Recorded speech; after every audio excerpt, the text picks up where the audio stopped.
Mine. Hi, everybody. Hello, everybody. Welcome back to Age of Radio Mercury. We are having a fun time with technical difficulties. This was going to stay one live stream.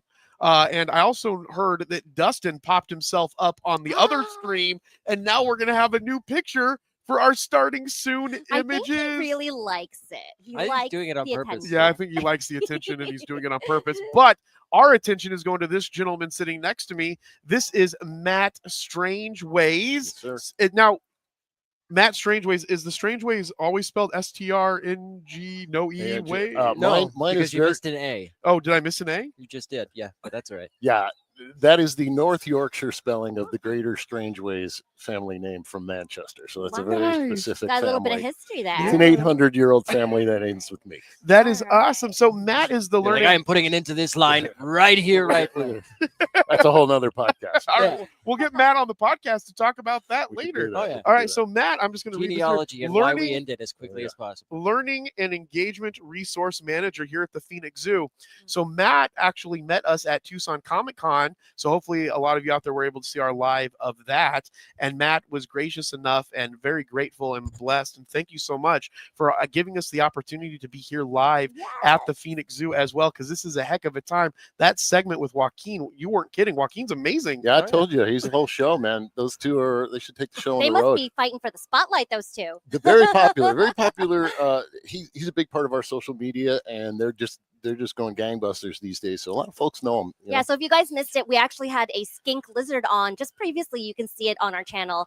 And she was gorgeous. Yorgi. She does a lot of the educational stuff. So we miss Yeah. her. I miss her already. Yep. And this live stream, after the conversation that me and Dustin had, should be staying live the rest of the day straight. So you can just stay on this one and we'll be in and out through the day. We have a jam-packed day for you, but I'm going to turn my attention to Matt. So Matt, what does Learning and Engagement Resource Manager mean here at the Phoenix Zoo? What do you do? Yeah.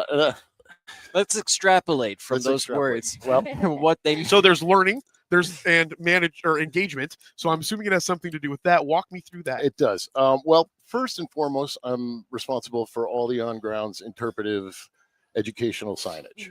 So everywhere you go, every exhibit, there's a species label, and many of the other exhibits, there's larger interpretation.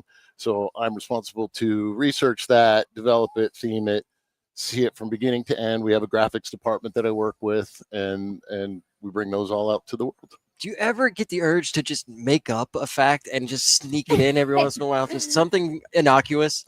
I don't have an urge to do that because being accurate is It's really important for what he's doing. it is. It is. However, I will say that there are some Easter eggs out there. Okay. There are, most of them are just are rock lyrics or things like that. Nice. So they may be Nice. idioms that you'd hear elsewhere, but every time I see That them, would I be know. pretty So fun. there are things that you can find Well, if you guys throughout. are at the zoo, like send it to us. Send us the the little Easter eggs that you see, because we haven't had a chance to walk around Oh, yet. yeah. But that would Yeah. be really Yeah, fun there's for you guys plenty. to Yeah, share. plenty of lyrics out there snuck Okay. into Yeah. just subtly. Just Awesome. keep it interesting for myself as no one else. How long have you been here at the It's Phoenix all Zoo Bachman and- Turner Overdrive lyrics. There's a little bit. I opened Oh, for wow. them once. Oh wow! In another Nice. lifetime. Well, maybe Yeah. talk about that. Maybe we'll have Matt on multiple podcasts after this to Different talk topic. about a wide range of stuff.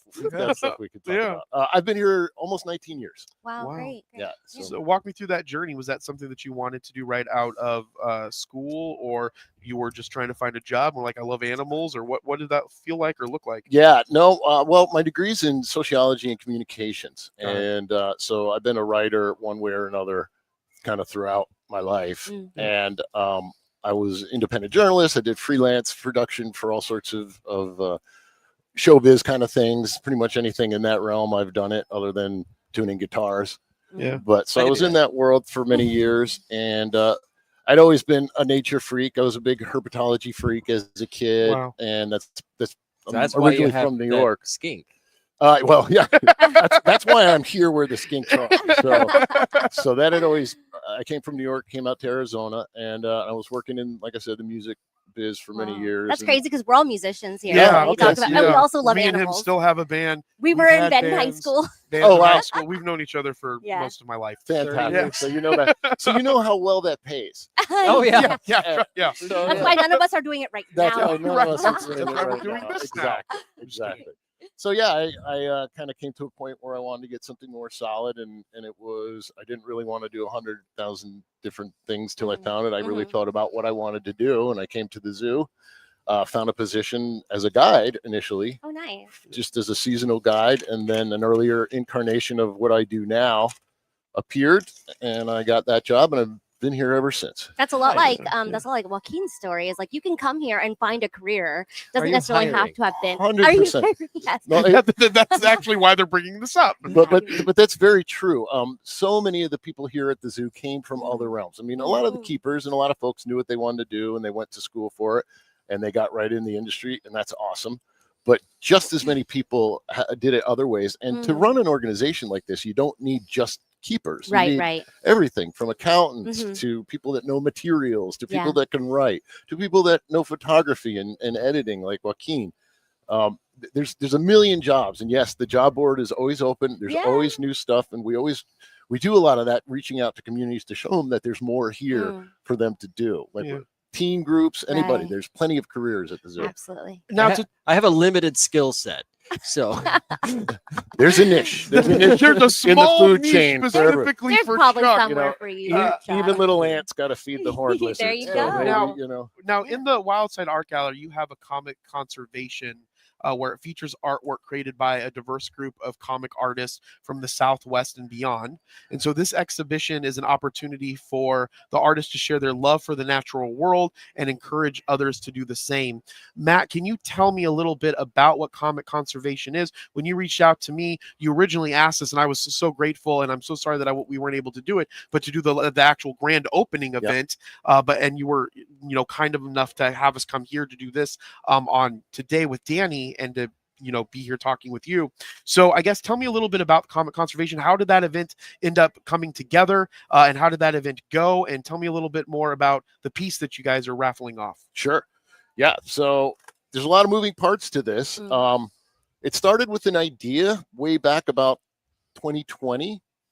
Jay Photos, which is one of the artists that is actually here today, and he's one of our featured artists. Jay is very well known in the community. He's worked on everything from Godzilla to Spawn and whatnot. Love Godzilla. Yeah, and he does too. He sells Godzilla art. he hates I love Godzilla, it. but he had to do it. Yeah, You what's know, you gotta really start cool, somewhere. yesterday we were talking, there's actually a Godzilla RPG game coming out that's going to start a Kickstarter here soon. Excellent. So I'm excited to see what happens with that. And Jay's business partner did a Godzilla piece that's in the exhibition as well. Nice. I just saw a Godzilla themed 70th anniversary Fender Strat. There you go. Wow, that's a lot. Does it belong to Eric Bloom from Blue Oyster Cult? No, No. no, but that's a good reference, and I appreciate that very much. Yeah, so Jay's a teacher at Phoenix College. He teaches comic art, and years back he did, at the end of their semester, they had a little event where they had some artists on a panel, and they had a small exhibition for about a month where the students could show their stuff. And as part of that, Jay asked Todd McFarlane to come down. Wow. And Todd came down to Phoenix College and did a speech for about an hour. Wow. And myself and Danny Marianino were down there supporting Jay, and I just got fired up from hearing Todd talk, Yeah. And then just everything that Jay did on the scale there at Phoenix College, I just kind of was like, man, I would love an opportunity to do something like that at the zoo, but I didn't really know what to do, because this was prior to us having the gallery. So then 2-3 years later down the road, we convert this old awesome building into a wonderful art gallery. And I remembered the thought I'd had prior, and I mentioned it to a coworker at the time, and she just said, "Oh, we have to bring this to the art committee." Yeah. And I'm like, I don't know. It's a little different than the fine art we're doing. You sure? Yeah. What do you think? And we brought it to them. They were like, yes, let's do this. Yeah. So we started recruiting. Jay was kind enough to introduce me to a number of artists, and I started hitting all the shows. And then Jay made an introduction to Wanda, Todd McFarlane's wife.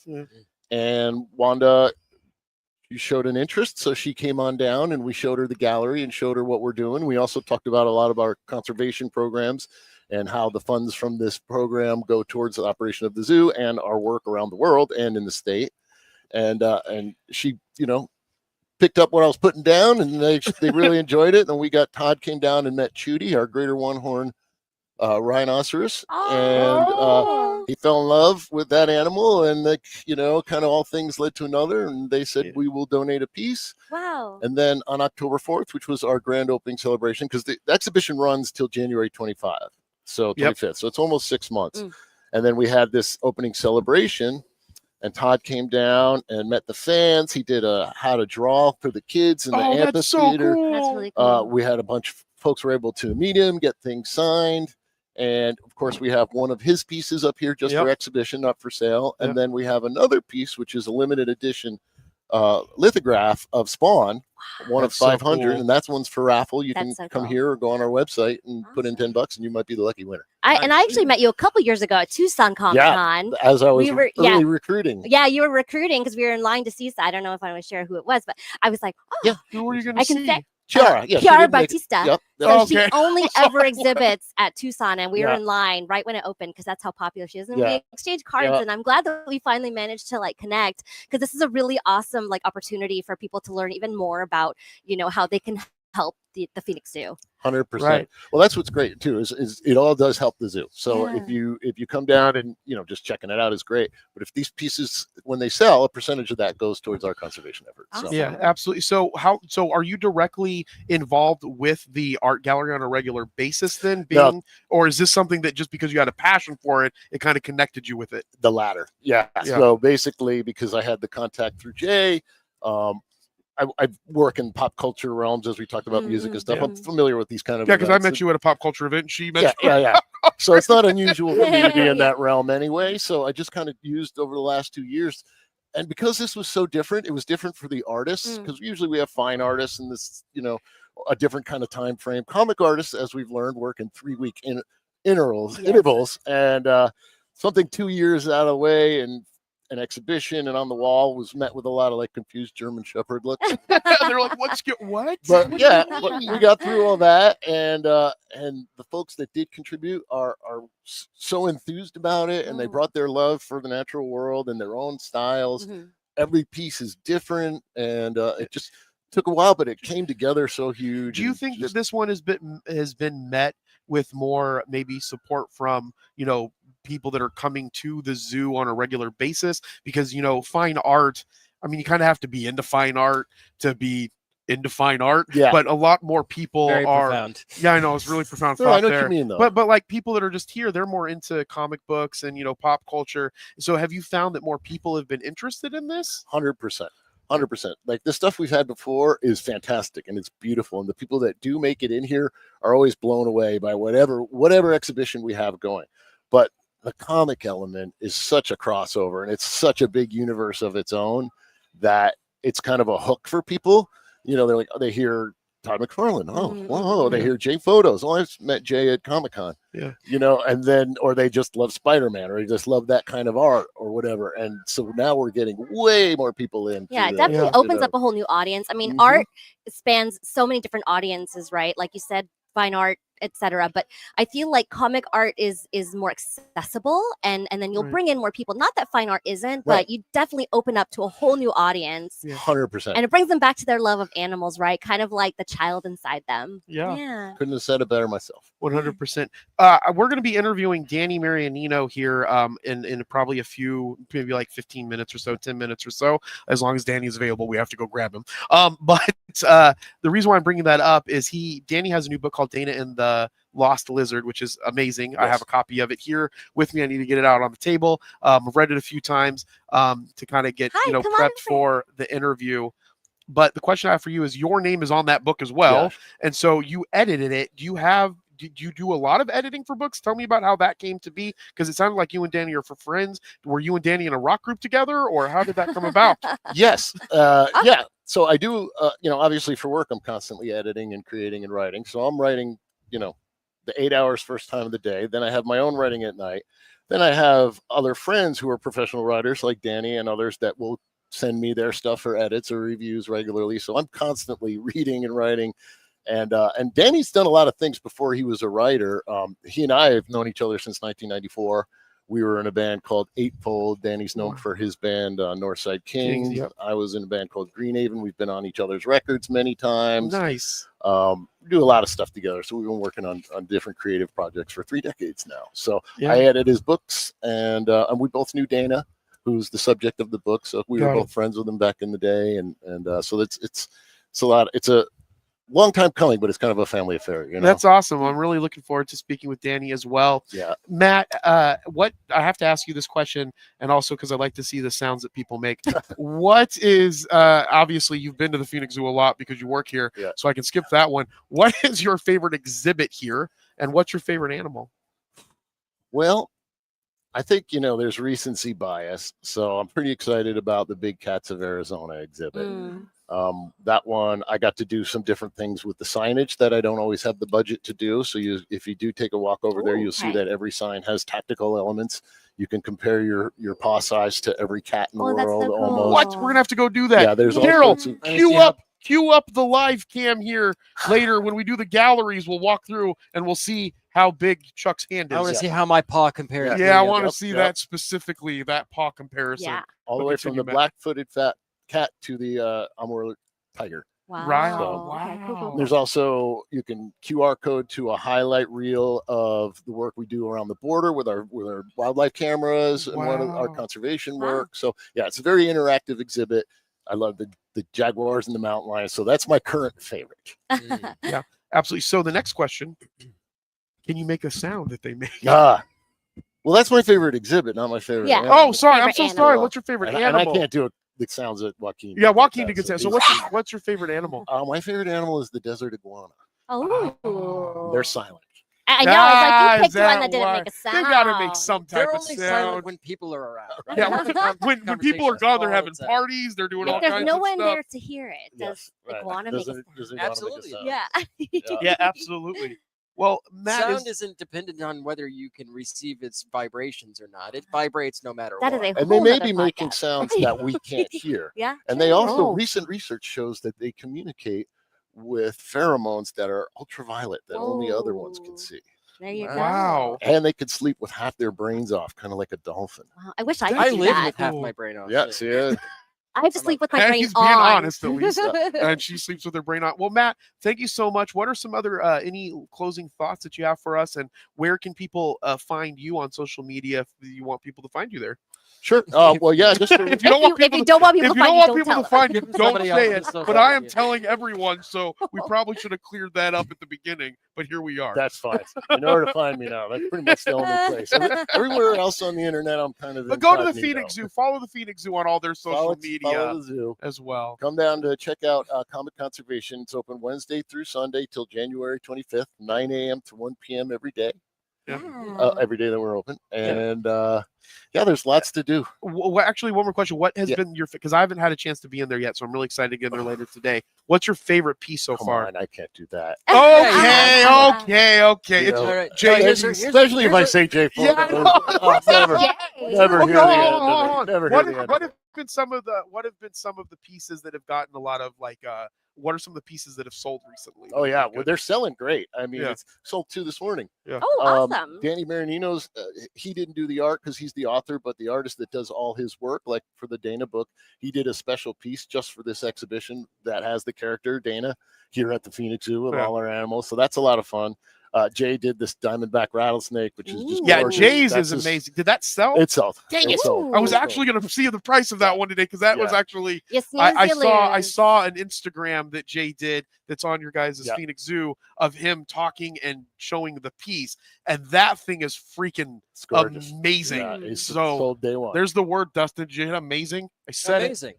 Oh my Just gosh, like you didn't hit Spider-Man. it. Hit it, All right, Dustin. there we go. Amazing. Okay, so well, But I thank love you. all the I pieces. actually They're do all have Absolutely, fantastic. Yeah. fair enough. Artists from multiple countries and What is states it? and stuff. What does it take to get in the exhibit? Or what? What do you It's have to free. do Well, just just submit? entrance to the zoo. So the exhibition is free. The No, I mean as website far as the gallery. artist. To display. Oh, Yeah, Oh, to it depends exhibit. on. It depends. So this one was by invitation. Nice. So this Okay. one I went and recruited each artist individually. And this is your first one, This right? is my first one, Okay. and then the next one I'm not a part of. We may do comic conservation again down in the future. I'll probably be a part of that then.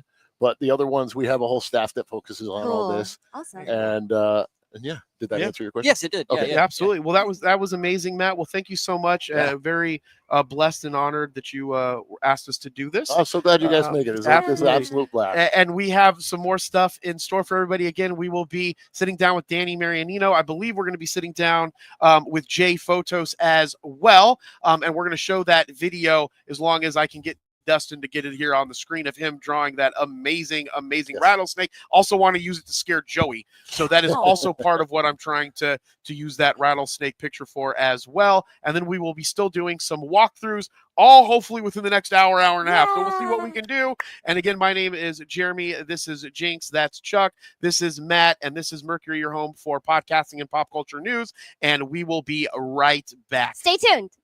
Or don't. Do what you want. You're adults.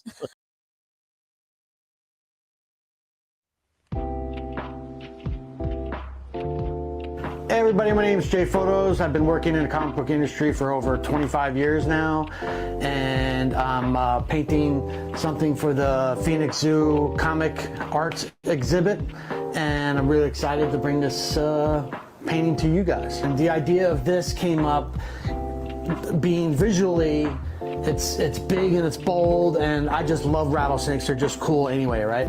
So the idea between on this is it's two panels, like what would be like two comic book panels, and when it gets mounted on a wall, they'll be separated a little bit, probably about an inch or two, and then I'm gonna have some sound effects here and here. It'll say zip here, and then it'll say flick right here, and in your kind of standard comic book lettering style, just to kind of bring home that comic book vibe, even though it's kind of painted somewhat realistic.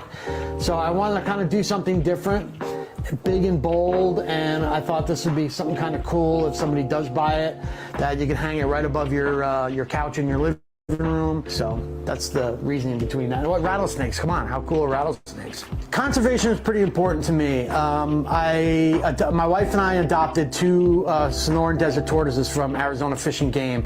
So we've dipped our toe in the helping out, I like to think. And having an opportunity to work with the zoo and do stuff like this and help with awareness and raise some money, I think is a pretty cool thing. Hey everybody, my name is Jay Photos. I've been working in the comic book industry for over 25 years now, and I'm painting something for the Phoenix Zoo comic arts exhibit, and I'm really excited to bring this painting to you guys. And the idea of this came up being visually, it's big and it's bold, and I just love rattlesnakes. They're just cool anyway, right? So the idea between on this is it's two panels, like what would be like two comic book panels, and when it gets mounted on a wall, they'll be separated a little bit, probably about an inch or two, and then I'm gonna have some sound effects here and here. It'll say zip here, and then it'll say flick right here, and in your kind of standard comic book lettering style, just to kind of bring home that comic book vibe, even though it's kind of painted somewhat realistic. So I wanted to kind of do something different, big and bold, and I thought this would be something kind of cool if somebody does buy it, that you can hang it right above your couch in your living room. So that's the reasoning between that. What, rattlesnakes? Come on, how cool are rattlesnakes? Conservation is pretty important to me. My wife and I adopted two Sonoran desert tortoises from Arizona Fish and Game. So we've dipped our toe in the helping out, I like to think. And having an opportunity to work with the zoo and do stuff like this and help with awareness and raise some money, I think is a pretty cool thing. Hey everybody, my name is Jay Photos. I've been working in the comic book industry for over 25 years now, and I'm painting something for the Phoenix Zoo comic arts exhibit, and I'm really excited to bring this painting to you guys. And the idea of this came up being visually, it's big and it's bold, and I just love rattlesnakes. They're just cool anyway, right? So the idea between on this is it's two panels, like what would be like two comic book panels, and when it gets mounted on a wall, they'll be separated a little bit, probably about an inch or two, and then I'm gonna have some sound effects here and here. here, it'll say zip here, and then it'll say flick right here, and in your kind of standard comic book lettering style, just to kind of bring home that comic book vibe, even though it's kind of painted. Yay! All right, everybody, welcome back to Age of Radio Mercury. You got to see the Jay Photos. I don't know in front of Jay. You got to see Jay Photos working on that rattlesnake exhibit, and we are very blessed and glad to have Jay sitting down with us. Jay is a multi-award-winning comics veteran who is currently working professionally in the comics industry, or who has been working professionally in the comic books industry for over 2 decades on hundreds of projects. To name a few, from Spawn, Godzilla, Transformers, Teenage Mutant Ninja Turtles, 30 Days of Night, V-Wars, Winona Earp. That's awesome. And the Netflix series is now streaming. And my favorite, Rising Rebels in '68. All right. Yeah, Nice. yeah. And so Jay, thank you so much for sitting it down with us. You've also been co-creating the ongoing Image Comics Zombie Vietnam series. Yep, Frank Rosetta's Death Dealer, and also superheading the Frazetta Comics line through Image Comics, Dungeons and Dragons, Batman the Animated Series. Man, you were everything. Are you just you're working more than I am? And I thought that I was working a lot. This is amazing. I've been around, yeah. Yeah. So Jay, thank you so much for sitting down with us. The first thing that I'd like to kind of start with is when I saw the painting of you doing the rattlesnake, I did want to continue to make fun of Joey because he's afraid of snakes, which is okay. I'm never going to let it go. But it's beautiful. You also were able to implement kind of like a comic element to it, maybe being on two different arts, right? The idea was going back to like the 50s, 60s, like pop art, like Andy Warhol kind of, but my spin on it a little bit. So I want to do it big and kind of separate, make it 2 different panels. That the idea is like when you look at a comic book page, there's panels on a page. And if we were doing any kind of storytelling, I would have, if it was in a story, I would like set up the tone that it's titled, the painting's titled, You've Been Warned. So it's basically the rattlesnake going bzzz, and then the next panel's like he's looking at you and he's flicking his tongue saying like, I'm here, watch out. Yeah. Come any closer and I'm going to bite you, Right. kind of thing. So it's like Panel structure. Yeah, panel structure. Like yeah.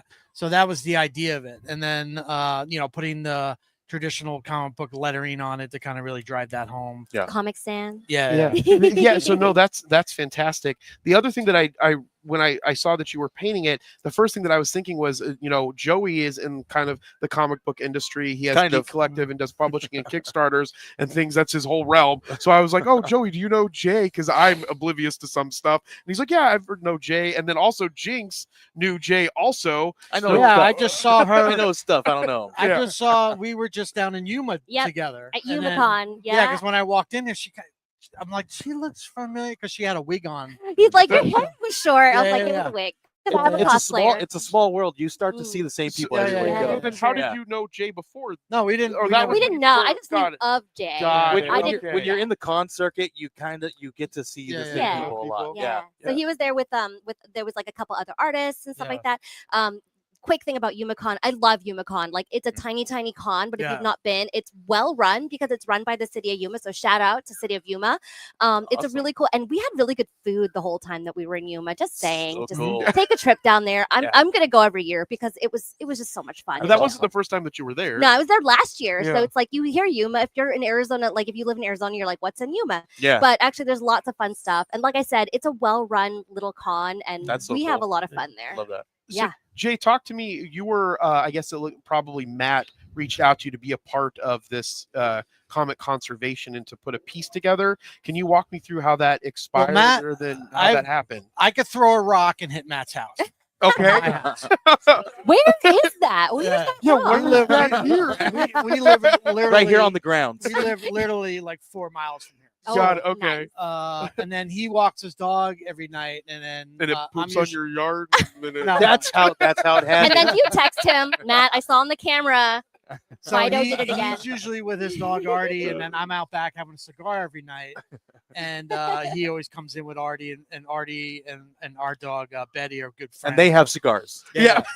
They're all hanging out having party. cigars, and they come over and they play with each other every night. And Yeah. So but I've known Matt going back 15, 20 years. Yeah. Was right. it the music industry, or is it? Yeah, I from think. art? Well, Yeah. I met him through Danny, right? Yeah, okay. Yeah. I met him through Danny, and then he's from New York too. So I'm from New York. He's upstate a little bit, and I'm like down towards Jersey.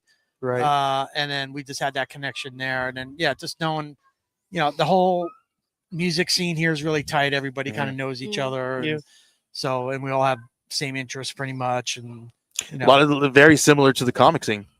Oh yeah, totally. Yeah, because all my friends are, either artists or musicians. Yeah. So, and we all have that kind of same lifestyle, I guess. Yeah. We're all, kind of beatniky.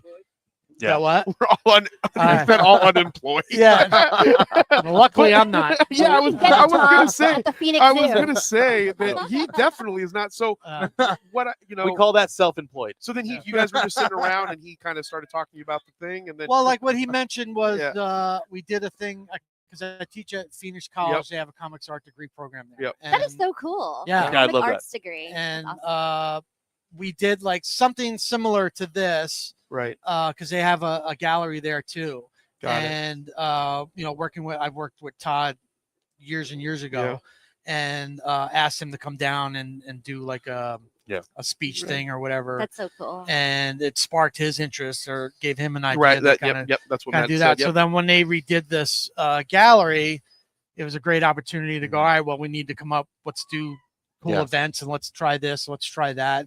Like what he said, normally there's the fine art side of Right. it, Yep. and then bringing in the pop culture Yeah. side of like what we do just brings more attention, I Mhm. think. And hopefully we do it again. I think he's talking about doing it again. Yeah. sometime in a Yeah, year. that would be awesome. Yeah, I think it was I- a really cool idea when we heard about it at the Tucson Comic Con, Mhm. and when we got to talking to Matt a little bit more about it in depth, and it was such a cool idea when we kind of were talking a little bit about it, bringing in the pop culture world, bringing in the comic book world, and putting it in a setting where it's about conservation. So how are you guys putting the two together, comic books and conservation? Why is it called comic book conservation?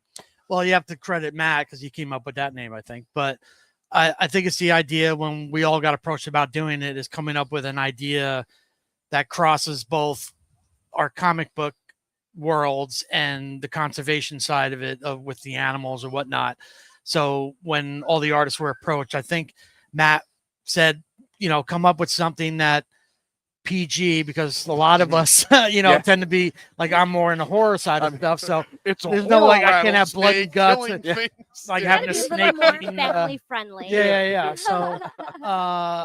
So he came up with the ground rules of like, just taking, your interpretation, keeping it family friendly and keeping it fun. What my idea was like, I just love rattlesnakes. So I'm Yeah. like, all right, here's an excuse to do something fun with a rattlesnake. Right. You know what I It mean? was Well, gorgeous. so iconic here in It was literally. Arizona, I'm not but- kidding Yeah. you. I saw you draw that or the painting of it on Instagram. And I was like, I'm going to see how much that is because I really want that piece. I even found a spot that I was like, I think I'll hang it right here if it's still there. Yeah. That's And why then you I don't lo- sleep you don't on it. you don't sleep It- on it. It's art. If you want it, you get it. Yeah. Yeah. And if you want a commission, no, just kidding.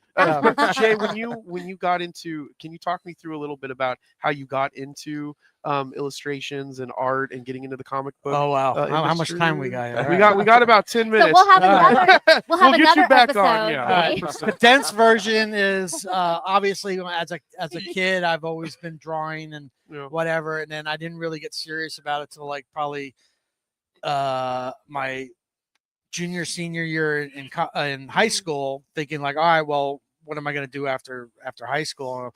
I'll go to art school. So then at that point I had to, back then you have to I went to 2 different art schools back in New York City, and back then you had to like make a portfolio to submit to the colleges to get approved to get in. So I made my rounds to different schools that I like, got in, never really had a direction, comic books never came thinking of that until I moved out here actually. And That's then cool. I was working in an art store actually up in Scottsdale, and I had some guys my age, whatever, were coming into my art store buying art supplies, and they were big comic book guys, and they're like, oh, well, and I would go out with them and have lunch or whatever. And then every Wednesday they would go to the comic book store. Oh, Yeah. nice. And they're like, oh, you should come to the comic book store with us or whatever. So I went to go visit Which them. comic book store? Oh, Atomic Comics. Yeah. Comic Yeah, store? that's the one. Yeah, I yeah. That's asked the because one. like I grew up with my brothers getting their boxes at Stocking Moon. I don't Oh, know. I if you remember know that. Stocking Moon. It It's was in like Peoria. Phoenix-ish, yeah. Yeah, it was Oh, in okay. Wow, Peoria. wow. That you could get like a box, and every Oh. month, you just put They your were so subscriptions old. in. and been Full so box. long. Yes, full box, Yep, yeah. yep, full Yeah. box. Yeah. And then they introduced me to Spawn, ironically, Mhm. and I'm flipping through it. I'm like, because as a kid, like growing up in the 70s and early 80s, comic books back then were kind of pretty mild. and Yeah. stagnant. Nothing really interests me other Yeah. than heavy metal. Right. Yeah. But and then I'm looking at Spawn. I'm like, wow, comic books have changed. This is really Yeah. cool. And I kind of started getting really into it. And then within probably like 2 or 3 years, I got introduced to some guys that were working with Todd here in the Valley, and started getting into like the inking aspects and stuff. And Wow. then I learned all the computer side of it, Yeah. which I thought in my mind was kind of the future of everything. Yep. Yeah. So I made it a point to get a computer and start learning all Wow. that stuff. And then there was an opening that I jumped in and started working with McFarlane, and then Nice. for years was working pretty much side by side with him. That's amazing. which was that's like- amazing. Yes. Yeah, which I tell everybody that was my real art school. That was Yeah. my Getting thrown in the deep end. yeah. Yeah. And I was either sink or swim. Yeah. because I was working with the best in the business. So. Was it since it was with Image Comics? It was at the beginning. Was it always with doing Spawn with him, or was there other stuff that he was having that was going on with the Image? Because Yeah, well, because we were in-house with him, and he Right. had other titles that we were working on. Because I was working on Spawn, Curse of Spawn, Spawn the Undead, Cygor, Sam and Yep. Twitch, Medieval Spawn. I was working Wow. on. So I was working on a full gamut, and then working on like toy stuff, because we were all right there, like album Mhm. Yeah. covers, Yeah, anything 'cause that kind of came in. he doesn't no longer has the toy store physical. No, here no. anymore, Right? He's got his office is still here. Got right.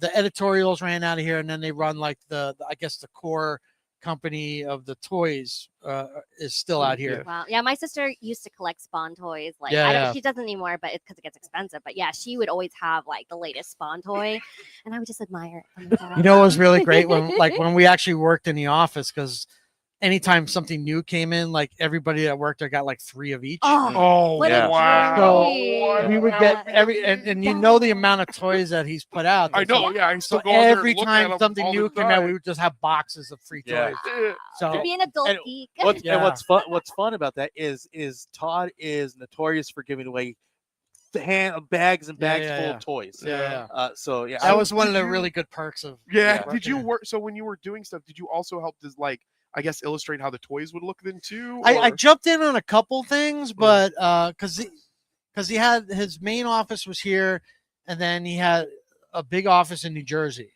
and that's where they did all the design, all the sculpting, all that or whatever. But then that I think broke apart, and then he has a lot of the sculptors that might be here, but then everybody's kind of freelance now. right. Yeah. After COVID, yeah. I think anybody can work at home with a Yeah. computer as long as you get your stuff done. You know, Yeah. Mhm. So what are some of the projects that you're working on right now that you're uh, excited about or well, not excited? I'm in the middle of my semester. It's at Phoenix College now. Okay. And then I do a lot of Kickstarters. You mentioned you do Yeah. Kickstarters Mm-hmm. too. So I've been getting more into Kickstarters. And those are like your own comments that you're putting up. yeah, in the yeah, Kickstarter? yeah. And then Yeah. I still work with publishers. Like we mentioned heavy metal. I just did some stuff at heavy metal. And I just had lunch with Brian Polito. He's another local. Oh yeah, we know. Yeah. We had him on the show in Tucson. Oh, okay, yeah. Yeah, he's a great guy. So I Shop Yep. the comic. I just had Yeah. lunch with Yeah. him yesterday, and then we're going to be doing I don't know if I should mention it, but something to do. So Brian, this isn't something- my fault if this happens. If you Something- do this. something- I'm something- just saying it right some- now. something spicy. Something creepy. So we're gonna Right. work on something creepy for next year. So, Awesome. and then what else am I doing? Yeah, just I got more Kickstarter. Oh, and then like I still publish stuff through Image Comics too. Right. So nowadays I'm a little older. I'm kind of backing off a little bit, so I'm a little more selective on Yeah. what I do. Mm. So, and I'm lucky that I can do that. You know that Yeah. I'm not so much a slave to the grind. When back in the day, I was doing like 2 or You've 3 done books your a time. month. Yeah. Yeah. Now I can kind of back off and And then chill out. the industry has changed vastly. Oh as yeah, well yeah. recently So as I mean, well. yeah, like we were talking about with Yeah. Kickstarters or whatever. Mhm. That works way better for the creators Yeah, that way. A yeah. lot more work, but So when you do your own comics that you're going to be, do you do all of the writing, the illustration? no. the Well, print, I got or do you like got other people that it's help like you? being in a band, Right. right? And that's how I always kind of Yep. compare it to, Mhm. because everybody has what they're really good at, Yeah, and their then it's a The matter of inker, finding the color, yeah, writing, or the they're just finding the storyboarder. right guys that are all like-minded and get it. Yeah. What you get, so things are way more fluid when you're Yeah. working. When you and- find the right team, they just fit into place. Yeah, And it's because you are like there's a mindset that you guys Yeah. all have. because like most of it's like Mark Kidwell who has a piece in here too. He's a really good writer, and I lean on him more. But him and I collaborate on the concepts and this, that, they're like just yesterday we were talking, and we just talk on a phone, Mhm. and we go, oh, I have an idea, and then we go, all right, well, I have an idea, and then we kind of bounce it off each other, and we go, all right, well, let's go back to our corners, and then we'll meet again and see what we come up with, kind of thing. And then from there, he'll usually hammer out the script because he's really good at it, Yeah. and he can bang a script out in like a day, Wow. where Wow. which I would be It's like, Joey seems to do that. Not me. Well, every once in a while you send me a bunch of stuff that you're like, look, I got this idea for a comic. Here's the Oh, whole yeah. script. Well, And I'm like, yeah, yeah. okay. Well, yeah, that's when it comes to you, it comes to you, right? And you just got to keep going, and you can't stop. yeah. But yeah, So Jay, I know we're here at noon, and we're going to try to go past 1 o'clock, but we do have a bunch of stuff that we still need to get to. I have 2 questions Sure. that I want to ask you still. The first one is, I know that Diamond Publishing, is that the correct publishing company? Diamond kind of Publishing. went No, out. they're they're the comic distributors. Distributors, sorry. Yeah. Distributors is what I meant. So Diamond Distributors is going out. They're out. changing, They're done. Right? They're They're done. gone. Do you foresee that, like, as more this might happen to more distributors, and more comics will just go to being online? Do you still think that there will be growth in physical comics into the future, or what are your thoughts on that? Well, I knew about Diamond a long time ago.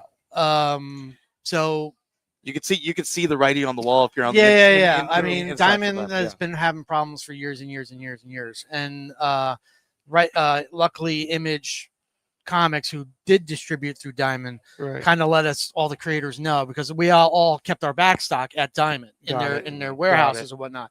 So they're like, oh, by the way, this is going to happen. You might want to pull all your stuff out because there might be problems, So we ended up just pulling all of our stock out, and then they announced that they were going bankrupt or whatever. Then there's like so much crap going on with them right It's now. crazy, But yeah. but then there's 2 other distributors that all the other publishers work with now, which I think is Lunar Penguin, Random and House. yeah. And I guess they're a lot better. And Okay. things are a lot smoother. I don't know. Do you work with any of them? No. Oh, okay. So from what I understand, a lot smoother, a lot better. And that's good for the industry, because there's a lot of, not to punch down on Diamond, but there's always kind of been problems with Diamond for years. So Okay. hopefully this will remedy it all, and things will be better, Yeah. But for creators like myself, when you're starting off early in your career, you want to work with publishers, because just get your name out, and you can Right. have that list that you just Yeah. rattled off, that It's a big list here. yeah. So when we're able to work on titles and stuff like that, you build your portfolio that way, and then all the stuff you learn along the way, right? So that when you do branch off and you go to do your own thing, you got your guns loaded, and you can Right. do it yourself, So that's what I try to teach my students at school too, is that don't push to get in with a publisher, but all the tools for being a comic book creator are available, from publishing yourself to shipping yourself to printing yourself to everything you could do yourself. It's become a DIY. Oh yeah. Right. So much more Yeah. easier now. Now, you teach at Arts Phoenix College for Yeah. an art class, correct? Or drawing? Or Yeah, they have a class? comics art degree program. Okay, got so it. Perfect. I'm an adjunct, which means I'm like a part-time. Yep. So I teach 3 classes there, within That's that amazing. program. Yeah. No. So my question is, I always have to ask creators this: what are your thoughts on AI creating generative artwork? Joey's just And where do you what are your thoughts on that? How do you feel You're, about you're giving me questions that we could create a whole other show. No, and I'm going to get you on more shows to talk it's his about favorite this. If you're topic. okay. He But finds it's more, AI in everything. no, it's not. It's because it's shaping and No, changing I our know. world and changing Yeah. art. Yeah, it's And I'm relevant. curious, There's different it's relevant, perspectives, right? yeah. Well, And I want to get the different perspectives. Well, it's very clear we don't like it, right? Right. As, so, Yep. As artists. as artists, Yep. we don't like it, right? So, and what's also very clear and what I really like is that even at conventions, that convention people that run these conventions don't let these guys Correct. sell art, And they shouldn't. Yep. and they kick them out. And I've seen stuff that like some guys that did sneak in and they're selling Yeah. AI art that they shut them down and they're kicked out of the show. Yeah. And that's kind of letting those AI artists or whatever know like the stuff doesn't Yeah. fly. Do you foresee with like your students though? Yes, they'll be creating their art, but do you foresee them- Surprisingly, none of them use or even try. they don't even they don't even use, and they don't even use it for the perspective of like No. like the little help that it can give you, No. say in Illustrator. Surprisingly, or Photoshop no. or I was expecting a Wow. lot of that, but no. A lot of them are lots of really integrity in that. Yeah, industry. yeah, That's yeah, awesome. yeah. Well, cool. Well, Jay, some final thoughts from you? Anything you want to share, or where people can find you on social media, or any calls to action? Yeah, you can find me at J Photos Studios on either Facebook, Instagram, or my website jphotos.com. And yeah, everybody come on down to check out the gallery. There's a lot of cool art in here, and the weather is amazing. It's gorgeous. Yeah, So, that's amazing And here. do you guys have any new Kickstarters coming out very soon? Well, I got another one probably coming in late January, early February. And where can they find you on Kickstarter? J Photos. Yeah, J J Photos. Photos. Go to Yeah, Kickstarter, search J Photos. Always check it out. Yeah. Cool. All right. Yeah, Yeah. thank you guys. Yeah, And absolutely. we're here at the Phoenix Zoo, guys. So make sure you come over to the Wildside Gallery. We have comic conservation going on until January 25th. And you can see J Photos and other local artists showcase their work. You can buy the art as well. And that all Not goes mine. Not his. His His sold. is sold. I was going to try to Sold. buy it, but it's out. It's which sold. is good. We're gonna want- talk we want Jeremy the into art doing a sold. commission. Yeah, well, so- yeah, we'll talk. Yeah, So we'll talk if you Jeremy into see doing a art commission. here, buy it now. Yep, because it'll be absolutely. gone. All right, guys. Again, this is Age of Radio Mercury, your home for podcasting and other pop culture news. This is Jinx. That's Joey. This is Jay. My name's Jeremy, and we will be right back with Danny Marianino, the Yeah. author of Dana We were and the allotted. Lost Lizard. Yes. And we will be right back. Thank We're you, like the- everybody. We're like the J Crew. Oh yeah, Yeah. this is all James. I didn't realize that.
Welcome back to Age of Radio Mercury, your home for podcasting and other pop culture news. We are live here at the Phoenix Zoo. Hey, ya. Doing a 9-to-1 live stream. Now it's looking like 10-3 or 10:30-3. We'll see. We'll figure it out as we go along. I hope you're having a great time. We are sitting down with Danny Marianino. And before I get to that, though, I just want to remind everybody that we are going to do a walkthrough of the Wild Side Art Gallery still today.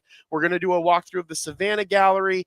And I'm going to try to attempt, it's going to be stressful for Dustin, but I love making things stressful for Dustin.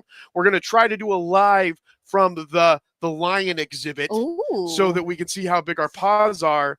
And if you want to win $25, we're also going to be doing some animal guessing games here this afternoon if we can find some people to join us for that. Again, my name's Jeremy. This is Jinx. And this is the man right here, the man, the myth, the legend, Danny Marianino. Yay! I'm so excited. Thank you very much for having me. Yeah, absolutely. I'm going to go into a slight introduction for you and try to butter you up here. All right. Our guest today is Danny Marianino. Am I saying that right?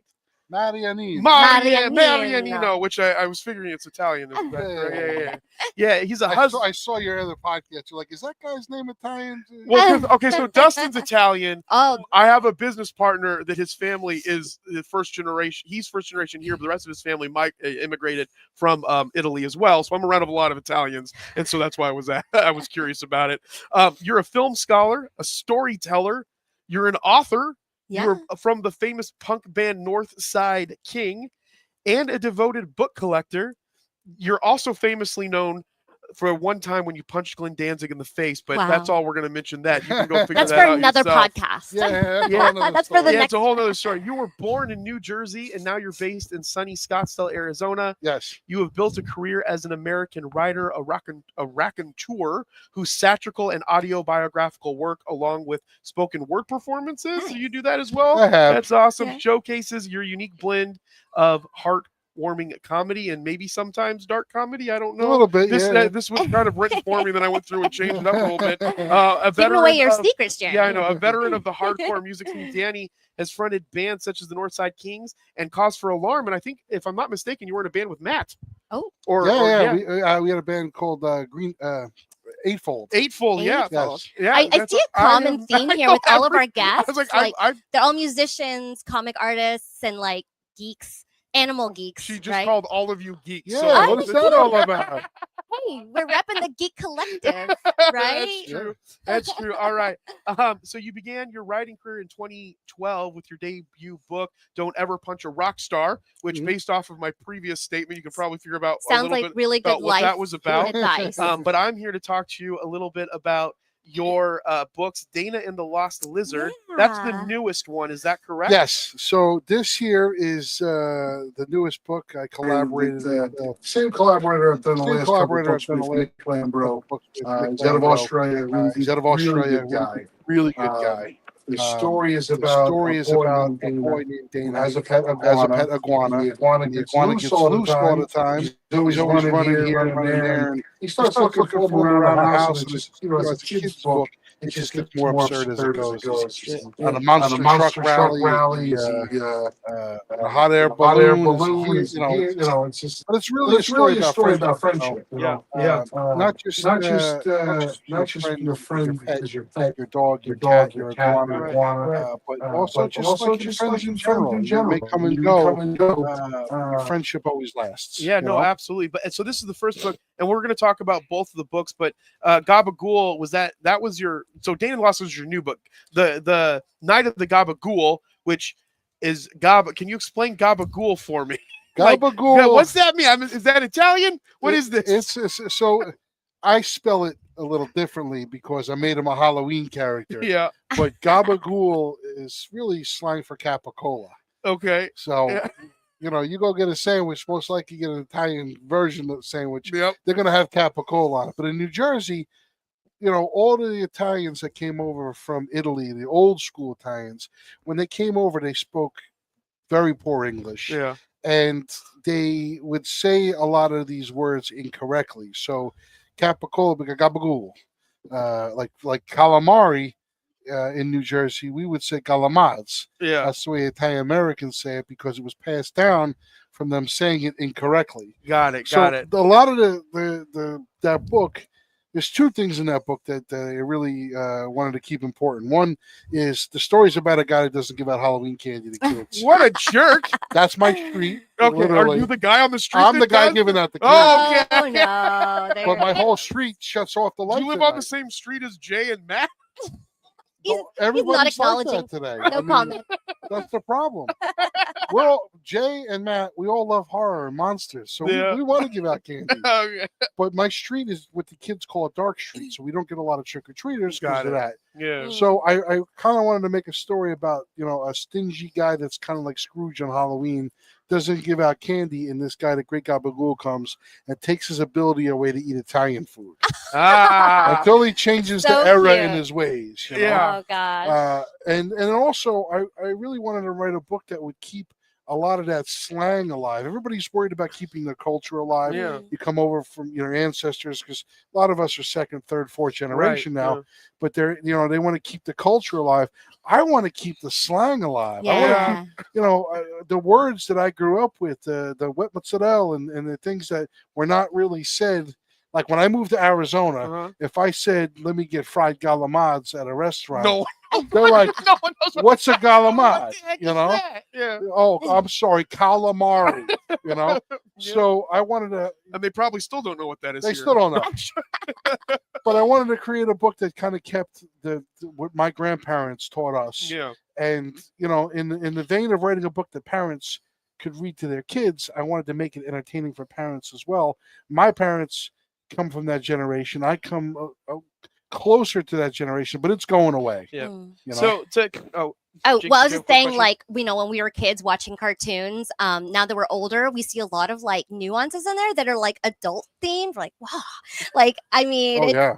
Yeah. when you get older, you realize it, but it is better to be more entertained by it as an adult, like intentionally, Sure. right? So, Mad Magazine is the perfect example. Yeah. Of that. Yep. I'm an avid Mad reader. I still have a subscription oh wow, to Mad. I've had a That's subscription to Mad forever.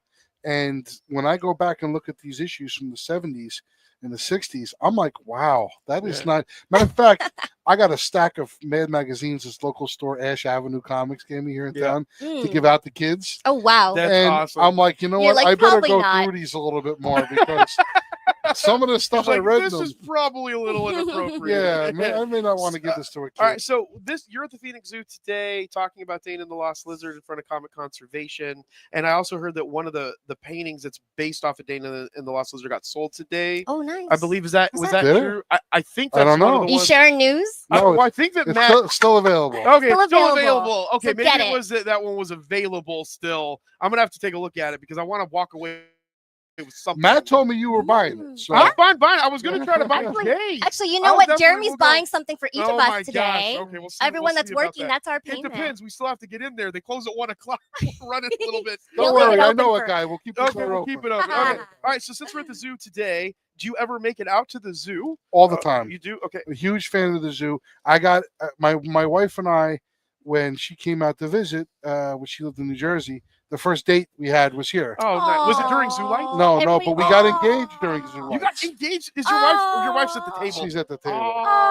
But yeah, we so when I visited her in New Jersey, went to New York, they had this. We went to up the Empire State Building. I love King Kong, Nice. so I knew that the zoo had this like King Kong light thing, Yeah. and I walked all over the zoo to find it. I'm like huffing and puffing. I'm like, I'm not ever gonna find this. I'm just gonna have to pick a spot. And then right at the end, I see the King Kong, and I got down and did the whole thing, in front of Wow. so yeah, we live in the neighborhood, with Matt working here. We love to come visit often. I think we came with Zoo Lights. These off camera, but Jay, with your parents, we came, and my in-laws, we That did a is Zoo so Lights cool. thing. Yeah, again, if you guys don't know what Yeah. Zoo Lights is, it's during the holiday season, like the winter season at night. You can come and they have all these really cool light installations in place of the like animal exhibits. Yeah, I've been to, I think last time I was 2 years ago, but it's always really fun to go to as Yeah. well. I took the funniest picture of Jay Photos making a face. Oh, well, you have to share it. You gotta Can we share get- that with us. I don't and think we'll he's get gonna it. want me to Okay, he's not share gonna it. want. All right. He's It looks Um, it looks like somebody walked past him and crop dusted him. Yeah. The face he's making. Was it you that walked by me? No, but I caught the picture. All right. All right. So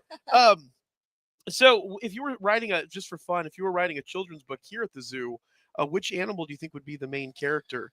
I love the rhinoceros. Mhm. Yeah. I think the rhinoceros is like it's still like a call to dinosaurs, Yeah. and I love dinosaurs. Oh, me too. You know, I still like the Jurassic Park movies when they come out. Oh my god, yeah, they're you getting weirder and weirder, but Yeah. they're still really good. They're still fun to watch because the dinosaurs. Who's your favorite dinosaur? I mean, the T-Rex is. Yeah, is I like the everybody's. Stegosaurus. It's got a lot of accessories. That's my favorite. Stegosaurus is Yeah, my favorite. very fashionable. Maybe not for the accessory part, so maybe I need to change my. What kind of accessories is it? Like Like the a bracelet or something? Yeah, like it spikes on his back. Yeah. I saw a meme yesterday actually that said the saddest part about being an adult is no one cares about what your favorite dinosaur is. I know.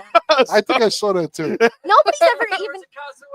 Nobody's ever even asked me as a child, like Stegosaurus. I do like the monkeys too. They got the crazy butts over there. Oh yeah. They look like a kaleidoscope. It's a family show. The what are those called? What are the big The kaleidoscope monkey. what? Mandrill. Mandrill. Yeah, they Okay. got the big teeth and they're all Yep. crazy looking. I Yep. like them too. I have some funny stories about the monkeys that I'm not going to share here, but I will share off screen as well. So you're so with Dana and the Lost Lizard, that is about a lizard. What can you walk me through like the Dana part? Like Dana, I think Matt said that Dana was based off of some. Dana actually, yes. So I wrote this with my friend's mother, Oh. Gloria Cavalera. Dana was, and I don't know if you're familiar with Sepultura and Soulfly and all those bands, metal bands. She's the manager of Max Cavalera and his okay. various family projects. Yeah, we're getting really deep into the music scene. In Yeah, this this is dinner. Can I like just- every single person Can here. I just jump in here with something topical? Because I've heard metal like several times now. There's like a viral video going around, and I'm a pageant girl, that's why, of Miss Chile World. I saw her. She's singing.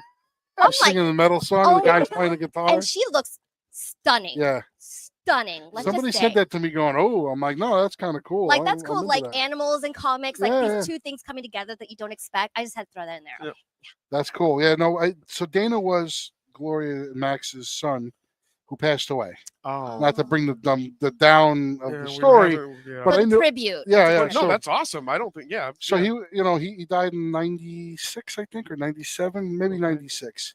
He got into a car accident, but he had an iguana, and the iguana's name was Moose. Okay. And I took Dana, I made him a little boy versus an adult because he was an adult when I met him, and this iguana was loose in the house all the time. You went over to their house, you'd be watching Weekend at Bernie's on the couch, and all of a sudden this thing pops up next to you like a little mini dinosaur, scare me off the couch, and you'd He's see like, him. you're in my spot. Yeah, it would pop up. It was on top of the refrigerator, and he would put it in this cage thing that he had.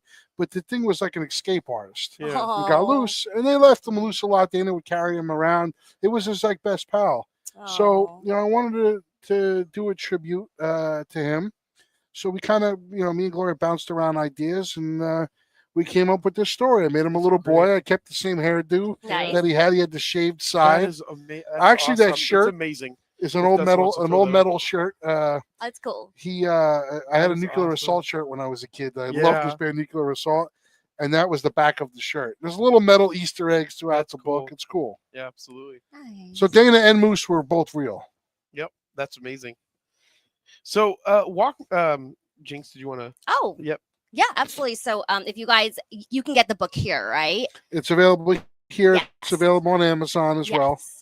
So make sure if you come by the Phoenix Zoo, come get your copy. There's also a coloring page. That Yeah, I love.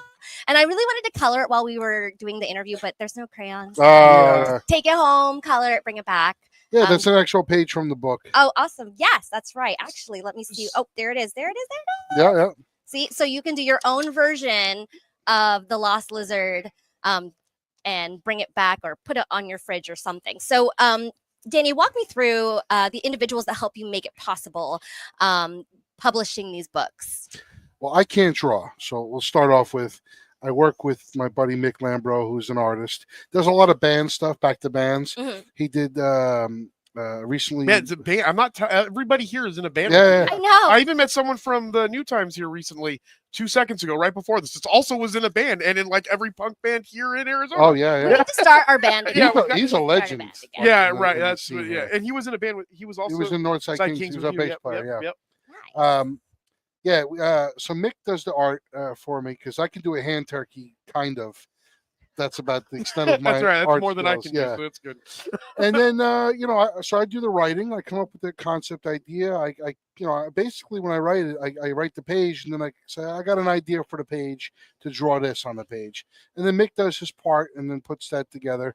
Mick isn't really good at putting the words on the page, so I bring in another friend, Micah, who was from the scene here. He's got an online comic thing called Blackwater Comics and Coffee, where he sells comic books. He's out of Ohio, but he does he does the layout, Nice. interior.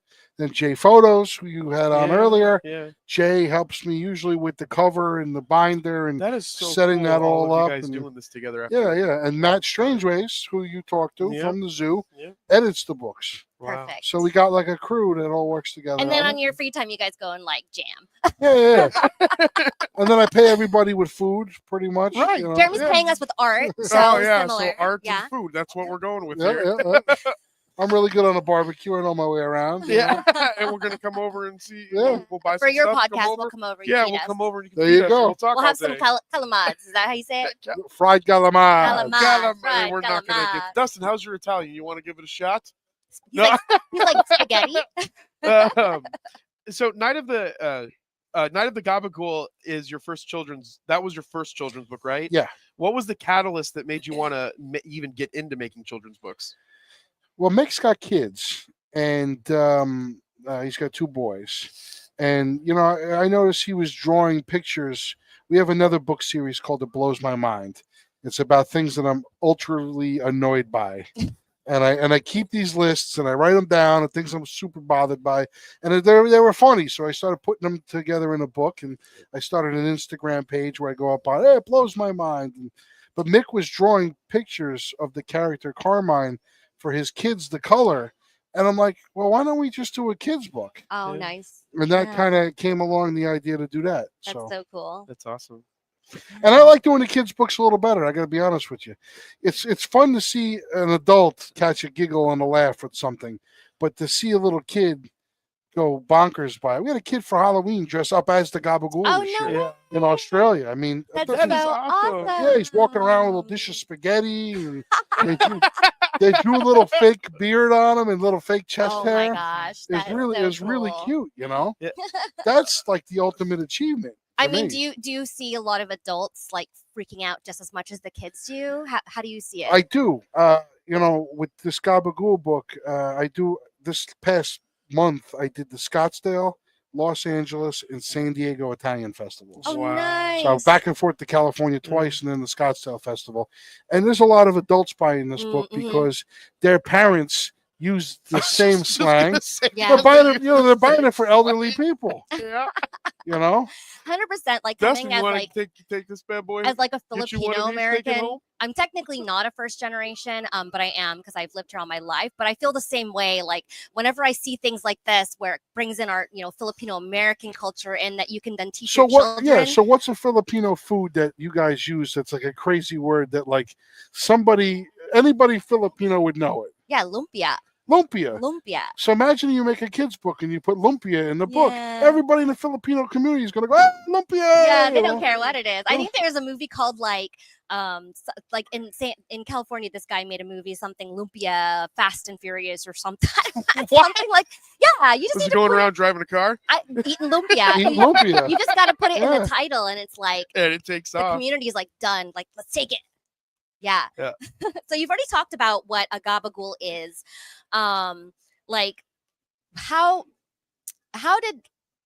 did his drawing come about? Like, how did he become a character? Mick originally drew him in a onesie. That would have been. I have the picture Fantastic. still on my phone, but The first draft. yeah, the first draft. He looks like the kid. Looked too much like the little boy from where the wild things are. Oh Yeah. yeah. He had that kind of a Uh-huh. onesie, and it was a red little square with buttons on the butt, Mm-hmm. But then he had the devil tail. when we were coming up with the ideas, I'm like, we got to put him in a tracksuit, Yeah, which is very fitting. Yeah. Looking at that is super fitting. Being in a tank top. There's another word for that, but I'm not going to say. He's got a white a guinea tee. Sorry. That's what we call it in Okay, New Jersey, that a guinea works. That's, tee. so He's that got the works. white Yeah. loafers with the gold The white detail, gold beret. and then he's got the hat like I have, but yeah. we put the devil horns on him. Yeah. And there's so much. Like, look at that page you're on there. Go back to that page. This one. These guys tied up with sausage links. Yeah. Because you can't eat Italian food anymore, right? Yeah, Is that what it is? instead of having rope, the GabaGhoul shows up with sausage. and also you can see how This is the most food-oriented Italian this- book I've ever seen in my It life. is. I'm so excited about this. We're getting one of these for all of Johnny's family, Dustin. Yeah. Oh, and he's got this So flies away in So it. this is the line. The great GabaGhoul walks out the front door to hop in his IROC and head down the shore. You can hear him call out as he traveled back home. Till next Halloween, don't be a gobbo. So you were the songwriter in the bands that you were in. Yeah. Well, So one of them. I wasn't one the of them, only right? one, Not yeah. the only one as it goes being in a band. But like the stuff in Dana and the Lost Lizard also rhymed from Yeah. like, I'm a fan of the rhyming Dr. Seuss books. Yeah. I love the rhyme in a kid's book. I mean, there's a lot of kids' books out there that don't, and they're great books. But I liked the rhythm of that. Yeah. So both of these books have that rhythm. I mean, do you turn them into songs? Well, you could. Yeah, there's a bunch of musicians here. I'm sure that it wouldn't be that difficult. Why is Yeah. it not on the radio? could do, yeah. All right. Night of the GabaGhoul. So, Danny, with Dana and the Lost Lizard, you that one didn't go through a Kickstarter. No, we just went directly through Amazon's KDP program. Got it. And self-publish that So, one. but the GabaGhoul was through a Kickstarter. Is that correct? Yeah, so we did a Kickstarter for the Night of the GabaGhoul book, and we did an audio book for it that it was part of the Kickstarter that had like the turn the page. When you hear the crunch of the Schviadel, you turn the page. And it was like a download. You get the link, you can download it. You were mentioning it because it's like a long time ago we used to have those as kids that you would put it in with. I guess if your parents were too busy to read to you, you just put the cassette tape in and we'd read to you, right? That's what Yeah, so I guess in the kids 80s, parents go had into VCRs. I was a cable. latchkey kid. My parents were working. They were busy. Yeah, absolutely. But yeah, we did the Kickstarter. And the hardcover we did only on the Kickstarter. It's available on Amazon in a soft cover like this one here. But the hardcover, only me and Mick have copies of those. Oh, so they're special. They're These special. are- We only printed 1,000 hardcover. We sold There's it. a hardcover right there. Yeah. I mean, We sold maybe it. Jinx is going to buy it. Well, you know what's cool about the hardcover? So it's signed by me and Mick. Yeah, I saw that when I looked. Because we made these stickers That's so cool. because I can't ship Mick 1,000 books to Australia. Yeah. So I made these stickers That's and had great. him sign the stickers. What, so was there from the Kickstarter piece? Like, was that the first time that you did a Kickstarter? Was there a reason why you did one on the Kickstarter and then you did through the Amazon or the self? I guess. I don't want to publishing? keep doing Kickstarter after Kickstarter. Next year, I'm going to do a Kickstarter for Feast of the GabaGhoul. We're doing a follow-up, and I'm doing a record with it, with songs and the audio books and the whole thing. And then people could buy Night of the GabaGhoul if they didn't get it in the hardcover and soft cover. I don't want to push too much. I don't have that kind of a following where other artists do. They can just keep doing Kickstarters and they're going to bring an audience. Yeah. I'm too new at it, so I figured, you know what? Let me just do Dana and the Lost Lizard. We'll just print this through Amazon. I'll have copies at events and people can go on Amazon to buy it. But I'll save the Kickstarter again for next year, and I'll do the Feast of the GabaGhoul like that. Nice. Awesome. Absolutely. So that's going to be a sequel. Yeah, it's a Christmas book. Ah, Feast very Christmas Italian. Yeah. So Christmas Eve Italians do Feast of the Seven Fishes. Oh wow. Where they you don't eat meat Christmas Eve. So it's basically who came over to GabaGhoul's house for the holidays. Yeah. This uncle's watching football, betting on the game. This one's the cousin Paula that comes with a tub of regatta. And then I mixed in a lot of pop culture stuff like Dominic the Donkey is at the table eating carrots and sardines. That's awesome. And in Italy they got they don't do Santa Claus. Yep. They do La Befana, which is an Italian Christmas witch. Yep. So she Italian Christmas witch. Yeah, Yes. Italian Ooh, I Christmas like it. witch. So I'm keeping. I know too much stuff about Italians, Dustin. I gotta. Yeah, can't know enough. I know, you're just Dustin, this guy keeps unfazed over looking at you. there. I'll rough him up with you. It's okay. But anyway, so Danny, any final last thoughts? Well, actually, I did have one question. When is that Kickstarter? Do you have an idea? When No, that's not gonna yet. launch? Next No, not yet. summer. Next summer. Well, sometime? matter of fact, I'm literally just finishing up the end of it right now. The whole story is written. I'm just like 50% on my ending. Yeah. So I keep retooling it till something really just hits me. Do you find it difficult going into the children's realm, doing the writing for it? Is it more difficult than other writing? No, because I'm like a 50-year-old kid. I mean, I watched regular writing. I for watched you. the Lorax a couple Like I nights was ago. just rhyming in bed the other day, and I was like, "That's gonna be great." Yeah. And then you just start doing it. Yeah. Listen, Absolutely. when you grow up listening to the Sugar Hill Gang, Yeah. Oh yeah. you can write a kid's book. Are you currently doing music now, or in a band right now? No, or I'm not doing anything musically right now. I am doing the GabaGhoul sings for the album that's going to come with the book next year. Right. There's a local band called Swain. They do a lot of Irish folk kind of punk rock. They got an accordion, So a it's like violin player. Italian goes Irish. Well, I just using those guys. You're just using them. Yeah. You can, listen, all you got to do is just go da da da da da da da da da. I mean, that's every Italian song, in the world. So That's true. All right. Well, Jinx, did you have any final thoughts or any questions for Danny? Well, I just wanted to, like, you were talking about, like, do you remember the Choose Your Own Adventure books? Oh yeah, yeah. I was come like, on. you could totally do that if with there's several endings of your, Christmas goal. But that'd be cool if you could like choose his adventures, or I don't know. I like that. That totally just threw choose in my his head anger. when you were just like, I don't know what the ending is. I got so many. My brain is like defective, where I just keep. I don't know, 'cause these are pretty brilliant. I don't know. I don't. I just keep coming up with like silly stuff, and like I came up. I've already written this, but it's not going to be the next thing. I wrote GabaGhoul on a stool, and it mimics Elf on a Shelf, like page for page along the story. Got it. But instead of making him like a snitch, like the elf is, he's Santa's consigliere. Consigliere. And it's glossary for the well, like an elf. Consigliere. It means like an advisor. Okay, got it. Counselor. Yeah, Okay. yeah. So like in Elf on a Shelf, like they got a page where it's like you can name him whatever you want, and they got these like Elmo, Fuzzy, or whatever. Yeah. And I just went with like Lorenzo. I basically Mario. I took the book and I just rewrote that. So Perfect. I got an idea for GabaGhoul at the state fair. That's going to be another Nice. book where That's he just awesome. walks his way eating through the fair, and then Yeah. what silly rides he because the fair is like All the right, you ultimate just mentioned the place. fair. So, what's your favorite food at the fair? Oh, smoked turkey leg. Oh, really? smoked turkey I leg sounds actually really good. I'm love the so hungry right lobster now. rolls. Does that make me bougie? That's the bougiest. That thing is in the world. bougiest thing The I've ever lobster heard in my life. macaroni rolls. Yeah. I I know get we were with Jinx in Tucson. We're like, where do you want to go? She's like, sushi. Yeah, it was the most expensive thing we could He eat. was the one that's like, let's go somewhere $100 I a did- plate. I did and I'm say like, that. what? So, but we did so go she to did classic that. places. Yeah. We did go to really But good what were you classic gonna say, places. If Danny? you're in Tucson, you got to get the hot dog with the bacon. The Oh, Sonoran hot dog. dog bacon's Yeah, good. Sonoran Yeah, dog. that's really that- We good. hit up the usuals like Guadalajara Grill and Yeah. like El Charro. El so, Charros. Yep. Yeah, the usual good ones. All right. Well, Danny, thank you so much for your time. Thank you for having me. Yeah. guys. Is there any last thoughts, or where can people find you on social media? So, Night of the GabaGhoul has a page on Instagram, TikTok, and there's a Facebook page.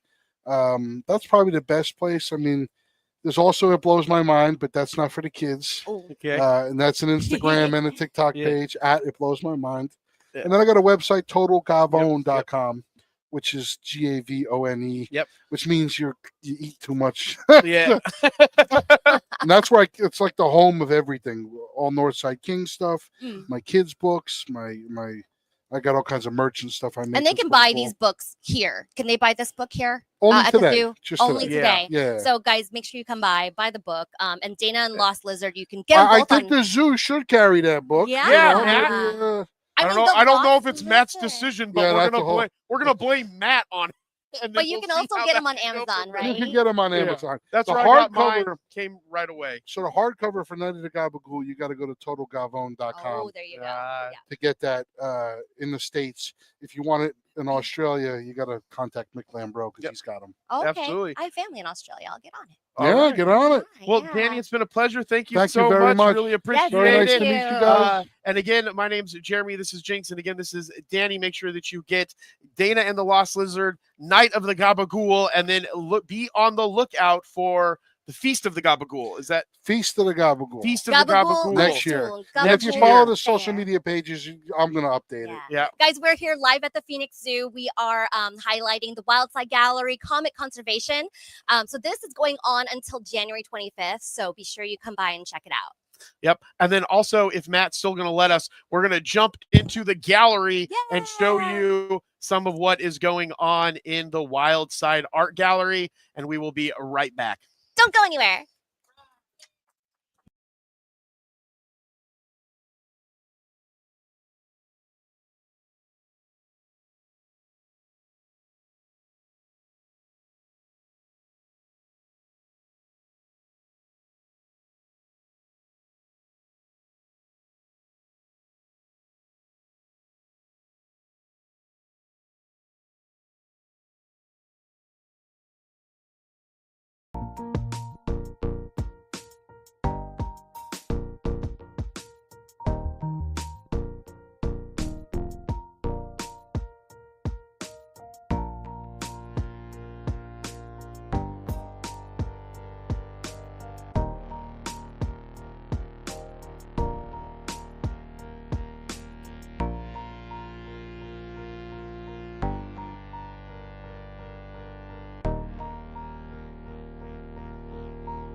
I'm giving that to Dustin.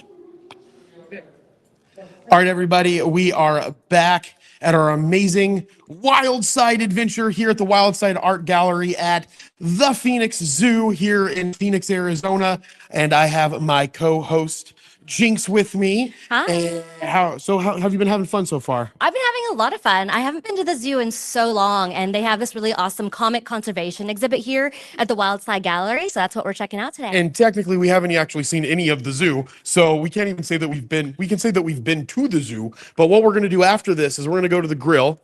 We are going to see the art in the grill, the Savannah grill, and we are going to go see how big our paws are compared to the other paws Our paws. of the lions. He called it hand a paw. Yeah, yeah, paws. I say paws. Sure. Okay, fantastic. All right, so I'm going to start off. Look at this bad boy right here. This is Dana and the Lost Lizard, the artwork that was done for it, and I am excited because it's only $400.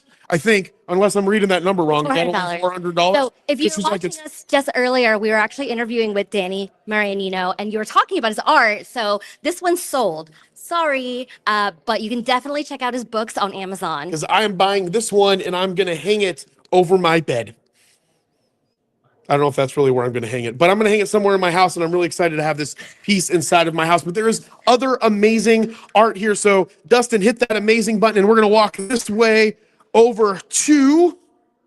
We're still walking backwards. We did this we were going to try to do something different, and we were going to walk forward, and he was going to walk backwards. But this makes sense because all the art is on the wall. Correct. So I think right? it might work this way. This is actually, so far, this is my second favorite painting that I've seen. So I might actually buy this one also along with the Lost Lizard one. So this one's by El Cartoon. You've only seen It's two called paintings? Resilient Res. I'm We've gonna buy got all of this them. really, really cute red panda. So cute. Don't worry about what he's doing. It's a great piece of art. Again, What do you think that he's doing in this? I don't know.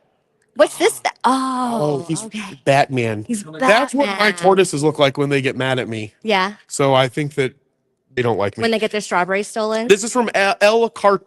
El Cartoon is Jesus Pedrosa Mendez, aka El Cartoon, is a Mexican cartoonist and illustrator, formerly a political editor, cartoonist. He is a now full-time comic book artist, best known for collaborating with wrestling stars of names I cannot say, and I don't know anything about wrestling, but Mega Ran might know something about wrestling. Jinx is right. wearing a I Mega know. Ran shirt, which we'll talk a little Monday bit about him later as well. But let's keep on going over here around the art gallery. And again, all of these paintings are for sale at the Wild Side Art Gallery. And this one is this is called Rari and Polly. Huachaka water umbel. And these are for sale. So when you buy from these artists here at the Comic Conservation, proceeds go to help the Phoenix Zoo. So be sure to come in. And again, like you can buy the art, and if it's gone, it's gone. So if you want it, you better buy it. Right, Jeremy? Correct. And that's why she's making me buy her art. All right. And this is again, so are these so this is Cactus Pharyngus Pygmy Owl. Okay. So what was that other one called? I think I said it wrong. Huachuca water umbel. So Rari and Poli looks like the artist. Okay, perfect. So Rari and Poli is the artist, we believe. Cactus Pharyngus Pygmy Owl. These are amazing. I don't know if art. What are these on canvas? These look like they're on canvas. It says not sure, but you can also purchase the piece by emailing artscommittee@phoenixzoo.org. So if you do see anything on our stream today that you like, you can definitely email them, purchase it. Again, those proceeds go back to the Phoenix Zoo. And what you're seeing right now that Daryl on our Zoo Cam is showing you, these are all some of these, it looks like canvas arts, I believe. These are all from Rari and Poli. Visual artists are Jamie Mason and Kevin Chow. Co-founded the Artist Collect. Oh, it's an artist collective called Rari and Poli, based in Calgary, Alberta. So the Canadians continue to take over, and they're taking over here in the art world. Take a look up here. If there are red dots, that means that there are actually prints available. So make sure to email artscommittee@phoenixzoo.org. Support the conservation efforts. So we've got a lot of cool animals here in these pieces. I love the crisp lines. They look very cartoony, very comic book style. This one here is the Gila top minnow. Okay, so a fish. Awesome. All right, and over here we have our friend Austin Ackert has pieces here as well. Our friend Austin, and I'm curious, Chuck, if you were to, there's a penguin over here talking to the penguin. How do you think that the penguin would say that? Dude, we need to talk. I think that's what the penguin would sound like. All right, so these are from Austin Ackert. Again, we interviewed Austin Ackert at Comics and Cocktails, as well as the Tucson Comic Con. So again, these ones are going for $250 for Bad Penguin, and turtles stick together. From sewer to seashore, turtles stick together, and my turtles hate each other. So, well, they're tortoises. So I don't know if that's 100% true for tortoises. I mean, you can't say, Teenage Mutant Ninja Tortoises just doesn't roll off the tongue. But another reference to how pop culture and animals just are always so intertwined. I grew up on the turtles. You know, we just had, they were just at Tucson Comic Con, the motion capture actors. So perfect way to here support the Phoenix Zoo. And of course, the penguin from Batman, DC. So definitely very, very cute pieces. Again, you can buy these pieces, just email them or come in and buy them at the Phoenix Zoo. Comic conservation will be open until January 25th. So be sure to come in and buy your favorite pieces. And Jinx, I want to tell you that I appreciate that you remember the actual dates that this is taking place. Yeah. I keep thinking that it ends like the beginning of January, and then every time I hear you say it's till January 25th. So everybody make sure that you are coming down here, coming and seeing this art, maybe even buying some of the Jeremy's pieces buying if you like them, so that that money can go to conservation. And Chuck, just because I don't I want to understand conservation better. What does conservation mean to you? It means to conserve things. Fantastic. So that means like conserving the environment, conserving the animals. Yeah, conserving those things. Yes. Yeah, absolutely. We're doing a fantastic job. This can come from like just volunteering or getting the word out or giving your money, things like that. So these pieces are beautiful. I love like the use of the negative space and the pops of color. Again, we're talking about, you know, comic book pop culture art, but we're also throwing the animals into it as well. Again, they have their Wild Side Gallery, which focuses on fine art. Comic Conservation's focuses more on like the pop culture, the comic, the animation artists. So again, you can buy these pieces. We keep saying that because you really should. They are awesome. You can email them. I think it's artscommittee@phoenixzoo.org. And they have this amazing little table down here, and Chuck is going to color some stuff here as we walk by and see. So you can come and you can, I guess, color. You can hang this stuff up here. Chuck is a master color penciler, so we're going to see how well he does. Actually, we don't have time for that because they're actually keeping this open for us, so we're going to keep on going. Come on over here and take a look some of the cool art that's been left behind by attendees. Some really great colorings and drawings. And these, I don't know, Jinx, you probably know more about art than me. What type of like painting is this? Is this oil painting? This looks Is this like impression? I want to say gouache, but I'm not sure if that's right. a word. That sounds like an Italian word. That sounds like GabaGhoul. It sounds like, what did you call it? Gouache. So these are by Damar Douglas. He was born in Ypsilanti, MI. Is that in Italy? No, it's in Michigan. Michigan. This is not a geographic Michigan. We podcast. go back to school. Is it Michigan? And he was raised in Southern California, so we're going to go with Southern California. But these are gorgeous. So these are very reminiscent of, you know, the animated movies that we see, like Zootopia, and what's that one with the lions that they got, or the tiger? The Lion King? Madagascar, yes. Oh, isn't this guy from Madagascar? Looks like it. Isn't this the penguin from Madagascar, Oswald? Oswald, you're right. Yep, this is definitely him. If there's something that I do well is watch children's shows. This piece is 7,500 and it's gorgeous. Up close, you can see all of the details. You can see all of the, you know, all of the details here, and even the paint strokes. You can have this in your home, and you can be supporting the conservation. Actually, what is your name? Do you mind being on camera?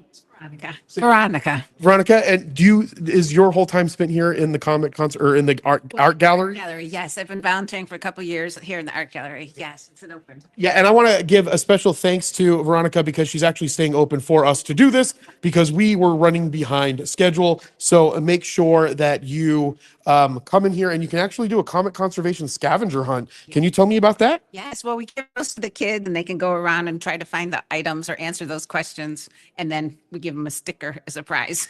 That's awesome. Stickers are the best. All right, we're coming on over here. We're going to see the amazing Robert E. Maytag. This is the gentleman we talked about earlier today that is the founder of the Maytag Zoo, which later became the Phoenix Zoo. That's right. What was it? Build the Zoo in 62. Do you Build guys the remember Zoo in 62. I don't know if anybody knows what we're talking about when we're saying that, So but come on we know over it. here, and this is is this the state bird? I believe it is the Arizona state bird, the roadrunner. Definitely does not look like the one you're familiar with, the one that goes meep meep. But the roadrunners are actually very small, and we do see them running across the road. I have seen them very. And I also very think our state bird's the cactus wren, but Oh. I'm not 100% sure. No, but you're right. Yeah. roadrunners are cooler because they know how to use dynamite. All right, so we've got a couple other artists here. This is Muko. It's a multidisciplinary art. So you can see that he's used, I can see like wood paneling, there's screws, cardboard. So a lot of different pieces, a lot of different techniques that he's used to make this. This one's called Pangostlin, cardboard and wood. All right. And then over here we have Polar Warming Bear Hug. I love me some bear hugs. I love hugging Joey with some bear hugs. That's for sure. This is by Aerosol. This is an aerosol oil paint resin, fire on plywood, and Memuko is the name of it. And it looks like I started painting. What's the gentleman's name? Al Gore.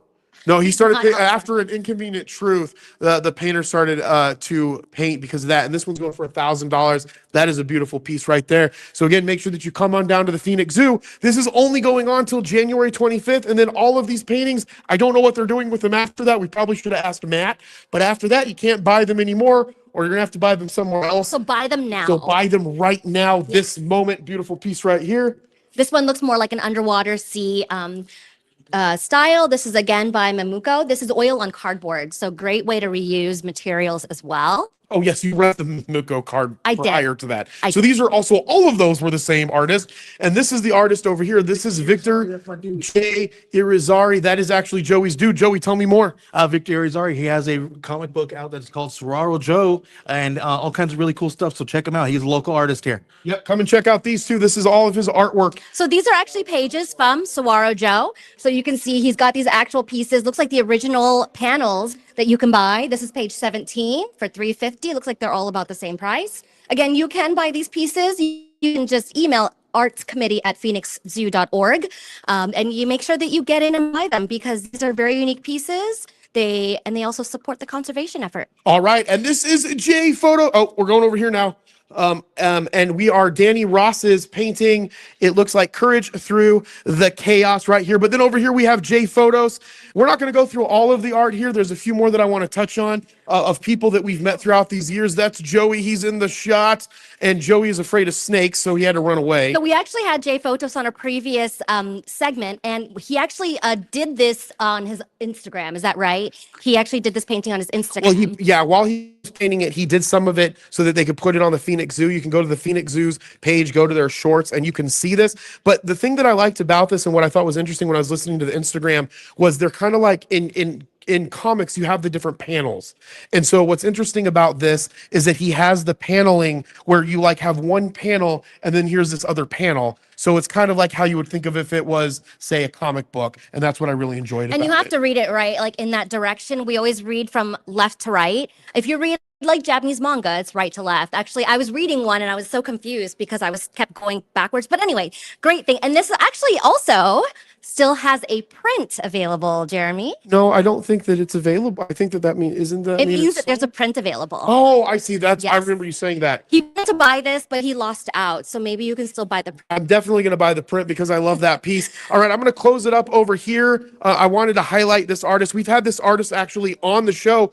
Hannah Strauss was a vendor at one of the shows that we were at. I can't remember Hannah, but I remember the art of the Save the Saguaros. I remember the character themselves. So while attending the School of Visual Art in New York City, Strauss studied illustration and took courses in comic art with Will Eisner and Harvey Kurtzman. This is from, like I said, Save the Saguaros. I forgot does it say the name of this JP? So if you don't know anything about saguaros here in Arizona, they are actually protected by our nature conservations. You're not allowed to knock them down. They live for hundreds and hundreds of years.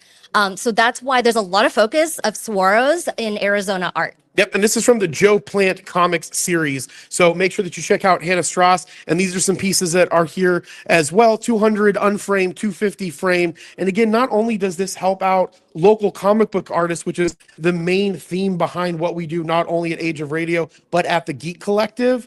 But this also helps out these artists, and it goes to the conservation to help out with the zoo's efforts. All right, everybody, we are back where we started here with Dana and the Lost Lizard. This is a piece that I'm actually going to pick up today, and I'm going to hang it somewhere. I said maybe above my bed. I don't know. We'll figure out a good spot for it. But Jinx, any final thoughts? What was one of your favorite ones that you saw here? I really love Godzilla. So that's the one that I want. I know he's not a real animal, but I mean, he's a fantasy animal, but definitely my favorite. And I absolutely loved the Ninja Turtles one because I grew up on that stuff. Yeah, Ninja Turtles was amazing. It was also amazing to see Austin Ackert here, one of our friends and someone who's been on the show before. But again, we're going to be showing the Savannah Art Gallery here soon. We're also going to try to hit up the Lions, and we will still try to do an animal, I guess, guessing game here for over the next hour, and then we'll be closing out the stream. Again, my name is Jeremy. This is Jinx. I want to thank Daryl for holding the camera and letting Joey push him around a little bit throughout the event. A little bit behind the scenes. You need to make sure that you come down here to Comic Conservation. It's going on right now till January 25th at the Phoenix Zoo, and take part. Give back to the community, give back to the zoo, and get yourself a nice piece of art. And we'll be right back. See ya soon.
Yeah. You don't tell me who I am. Oh, my boyfriend and me. I don't know. My dog. Oh, baby. You're such a good boy. Does your dog eat your bed? My what? I don't know. It's hard to say. I don't know. Yeah, I can hit Pretty good in. about not chewing, but he does steal our See what treats and happens. take and sleep with them. He No. doesn't chew them. Ghost, our other dog, Miri? takes the shoe. Well, I'm gonna lose the stream then. But he takes the insult. I needed to do that. It's because he likes the smell. Isn't that weird? No. I know. But no, he'll like, I'll get my dentist, I'll take my sandals off, and he'll take them right into his bed. The problem is I don't know how these phones work.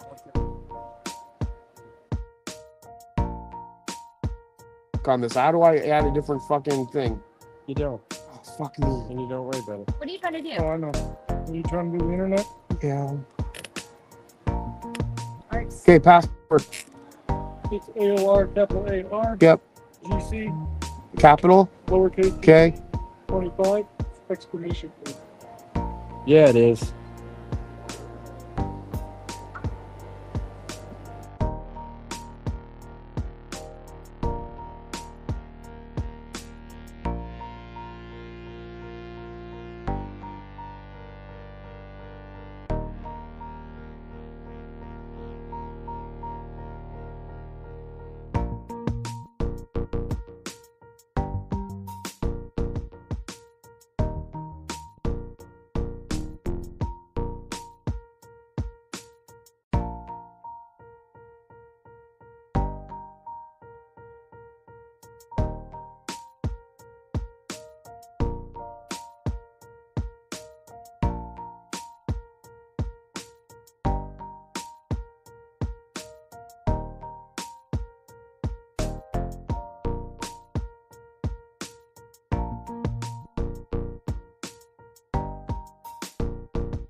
We were stuck on We have that. to go too fast.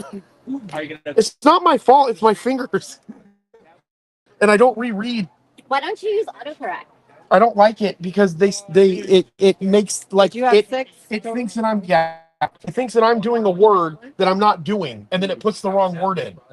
I I mean, either way, I think you're screwed because I don't know what You say half the time. That's fine. It's fine. I've learned to guess. See, Chuck's doing a good job. Okay. Try to based on like context. I either guess, make fun of it, or ask for clarification.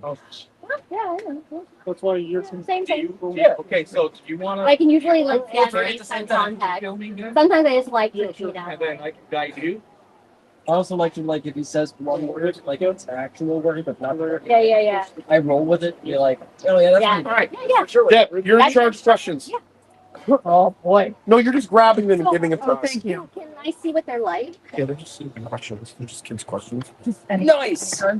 Yeah, see. I want to ask a question. We just won't do Sharp hard. ears and a coat is so dense. Oh, okay.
There's Daryl.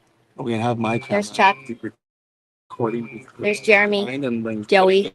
Yeah. Dustin. No, because let's walk over there. Nah. Okay, if you want to, you can. Here, then Dustin, you get Yeah. in front. You're walking backwards this time. Dustin's backwards walking. Who's manning Dustin? Oh, I mean, Let's do it. Chuck, get out of the way. Love you. Jinx, get in the way. Oh, get in the No, way. get you doing background stuff.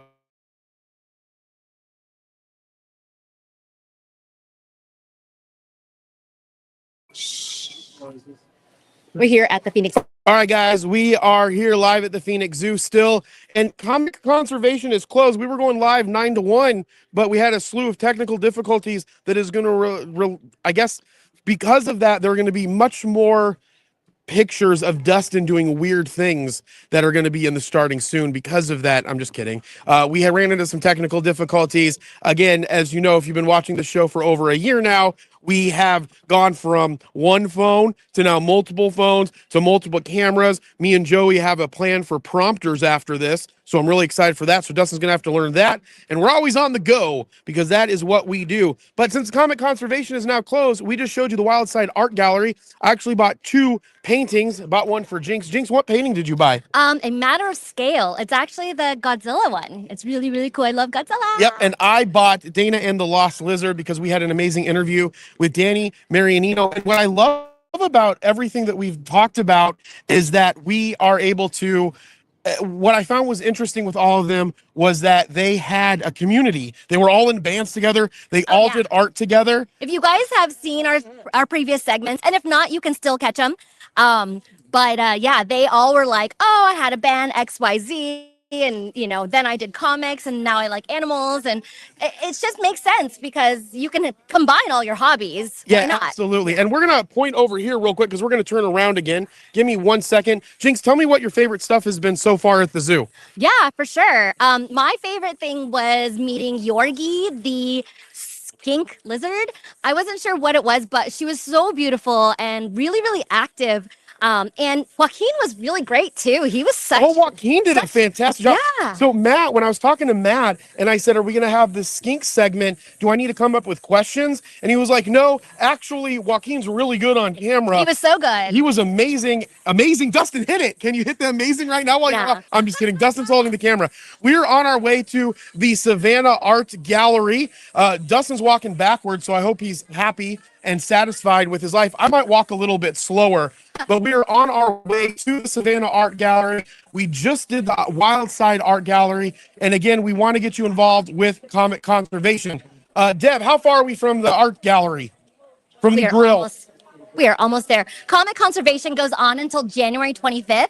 And you can purchase these pieces, these unique one-of-a-kind pieces, and it helps going to zoo conservation. Yeah, and what's really cool, as we do this, what we're going to do is we are going to be giving away $20 gift cards. We have an animal guessing game. So once we get to the grill, once we show some of the art, we're going to find people to ask questions to, and they have a chance to win a $25 gift card. I was going to say art card. Visa gift card. They're Visa gift cards, which I'm really, really excited for. Yeah. All right. And if they get them wrong, I'm keeping them all. Just kidding. And if you notice, just some Mercury lore, the very first time that I ever went live, I was actually your, handler when we did a Cause Talk Live vendor walkthrough. Do you remember that? Oh, We really? did it- I don't think it wasn't last year. Might have been the year before. That was the first time you went live? That was the first time I No ever did way. an actual live on my own. Oh, wow. I was a handler with you. I also had my live on, and we did the walkthrough at either a game on. She's got a snake in that box. Wait, where's the snake? Over there. Oh my gosh! Oh my gosh! Can we Let's come come see over here. My name's Jeremy. I'm with a show called Mercury. Do you have somewhere to be and- first? Oh, are She you has going somewhere to somewhere? be. Decide to take a break. Yeah. This is Cubert. This is an Angolan python, it looks like. Jinx is really into snakes, and Joey is really afraid of snakes. Oh, okay. Snakes do get a pretty bad rap, but they are not this big, scary, dangerous thing you need to run away from. You just want to be respectful to them. Snakes really only bite because someone gets too close or you accidentally step on one. They only bite because they want to protect themselves. All they have is a mouth, so they're going to use that. But this guy here you guys are looking at, this is Cubert. He's called an Angolan python. He's got such a cute name, and he likes Jinx. He's looking right at Would he I bite love Joey? you. Would he bite I love anybody? you. Probably not. All right, so I wouldn't want to provoke him. That could make him really stressed. Yeah. That would be really mean. So let's let Kat go back to work. Yep, We totally absolutely. ambushed her. Thank you Yep, so much. Thank you so much, Kat. I Yeah, appreciate you. Yeah. Oh, Jeremy, can you buy me a snake? I don't know. Would Ryan let you have a snake? Yeah, actually. Does he like snakes? He used to have them too, yeah. Yeah, absolutely. Oh, there you are. Yep, there I am. I don't know what Joey was trying. Joey was trying to tell me to do something. We're getting better at these things. I don't know if we'll ever be. Yeah, I don't know if we will ever be good at these things. we will one Eventually, day. one day. How do you think that they do it? I don't think that they do it where Joey's holding Dustin by the butt and leading him. I mean, we have to start somewhere, Jeremy. That's a good point. We have to start somewhere. And we have people that, fill in every role so we can make this successful. All right, Chuck said he had an idea. Chuck, Come on over here. Just put the camera on a dolly and drag it around. So No, put Dustin on the dolly. see, Jinx has the right idea. And he can Put hold the Dustin phone. into the cart. I'm so excited. Deb, go get the cart. We're putting Dustin in the cart. We're rolling him around as our own makeshift dolly. All right, let's keep going so we can get to our gallery. I'm really grateful for Matt, Danny, Jay. They all sat down with us today. I saw some amazing art. I love the community again, that they're all intertwined with each other. They're all old buddies and they came together to do this amazing project, comic conservation. Yeah, it's kind of like something that we did. Are we going to go in here, Joey, or are we going to go? Okay, well, this is going to probably be how most of our vendor walkthroughs go now, because we're going to get into a very busy area, Yes. and we're going to see exactly what happens. And we don't exactly know what we're looking for. All I know is there's another art gallery. This looks like the food area. This is it. Yep. Which is great. Which is where the art gallery is. Hungry. Where food is. All right. It's fantastic. I love food. What's your favorite food? Oh, they're My on the favorite wall food, I out tacos, here. honestly. These All are right. my favorites. So it looks like. All right, if you here we wanna go. take a We are look going at to get this. so many people in this. So this is your be a part of the Art on the Wild Side program. Vote for your favorite artwork in this specific exhibit. This is the Savannah Grill, which also doubles as the cafe, it appears. And they've actually got the arts peppered around throughout the walls here.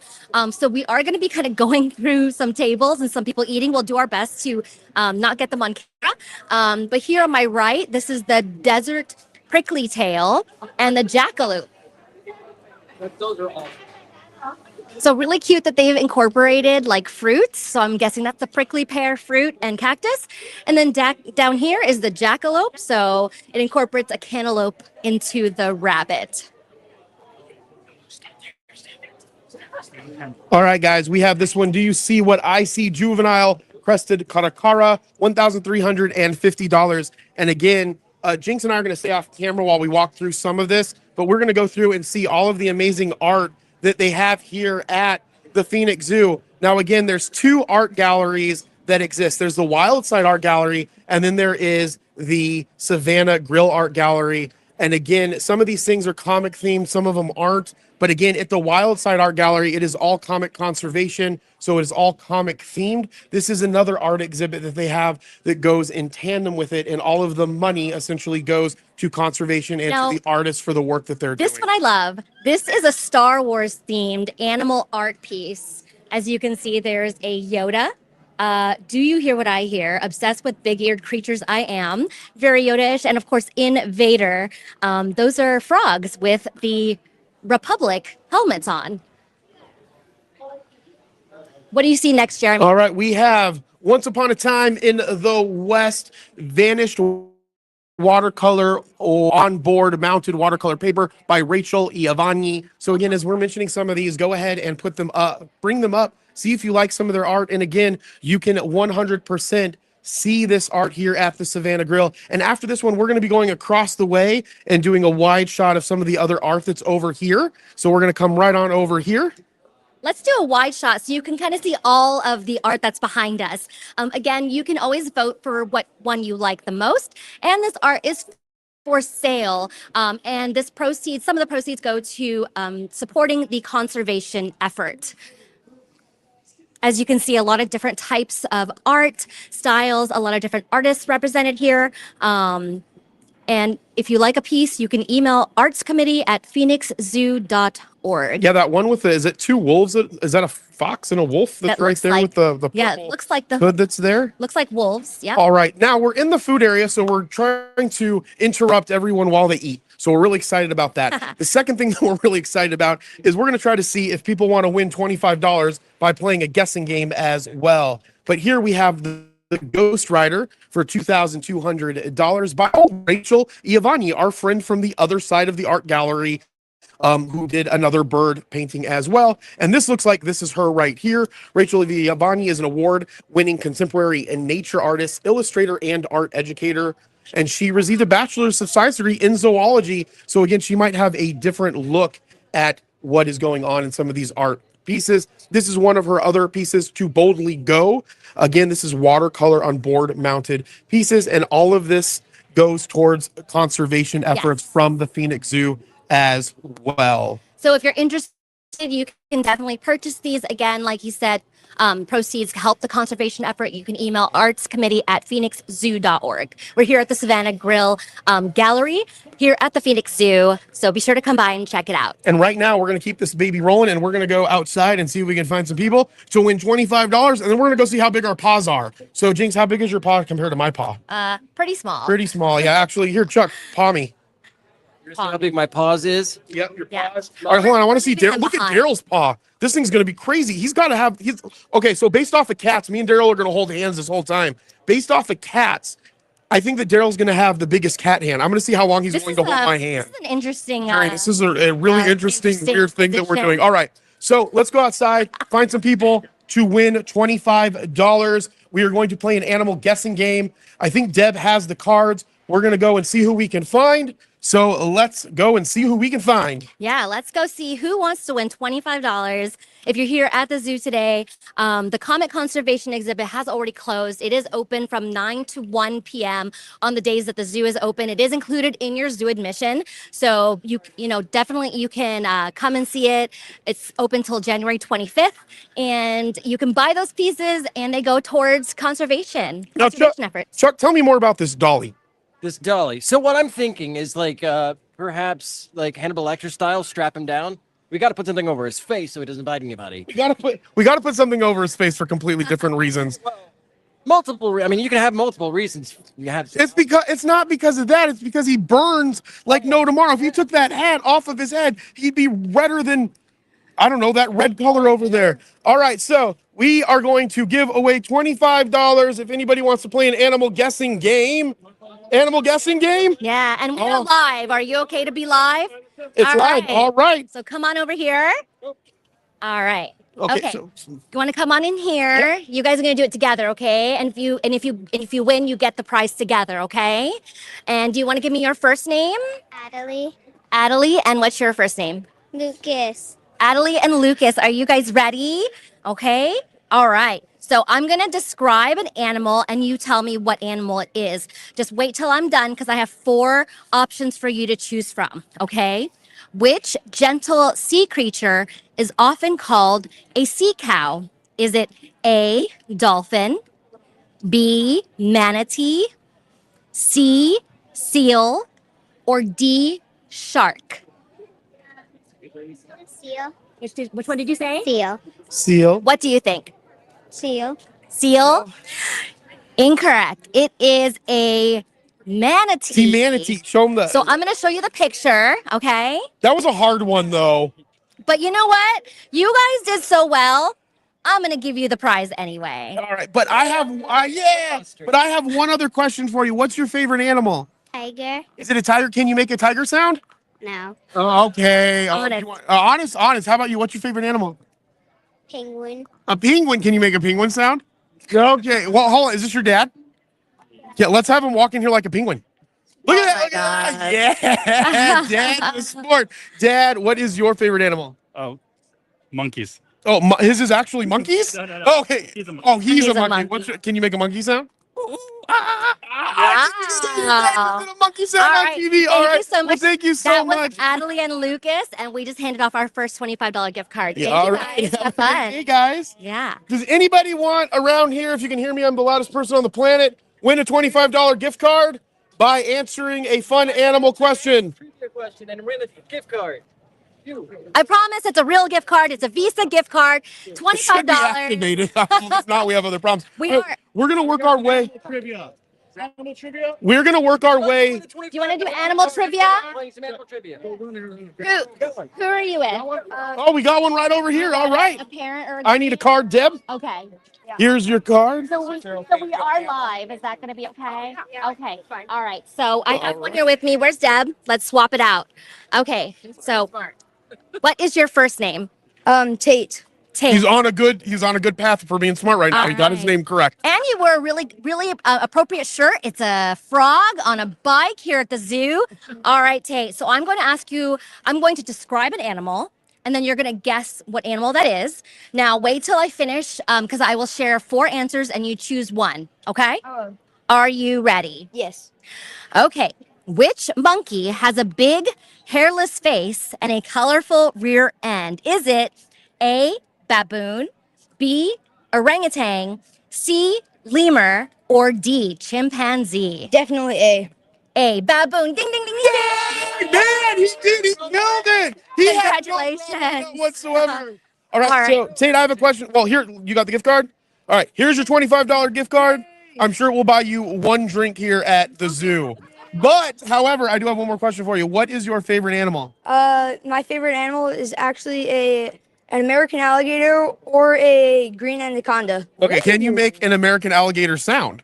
That was perfect. Yeah, that was it. Great job, Tate. I don't know. We're not having a lot of luck on the sounds here, but we're on our way. All right, well, thank you so much, Tate. I appreciate you. Have a great day, guys. And this is on YouTube at Age of Radio Verse. It's a show called Mercury. Yep. We are Bye, live guys. here at the Phoenix Zoo. We just finished wrapping up covering the comic conservation at the Wild Side Gallery. And that is going to be open every day that the zoo is open from 9 to 1 p.m. And it goes on until January 25th. Now, they've collaborated with local comic artists, animation artists to create some really awesome pieces. You can buy these art pieces, and it does go back to help the conservation efforts. So be sure to check that out. Yep, and again, we're heading on over to the lion exhibit. I know where it is now. Matt is leading us that way so we can see how big his paws are, but I think we have someone that wants to play Animal Trivia. Animal Trivia! Animal Trivia for $25 gift card.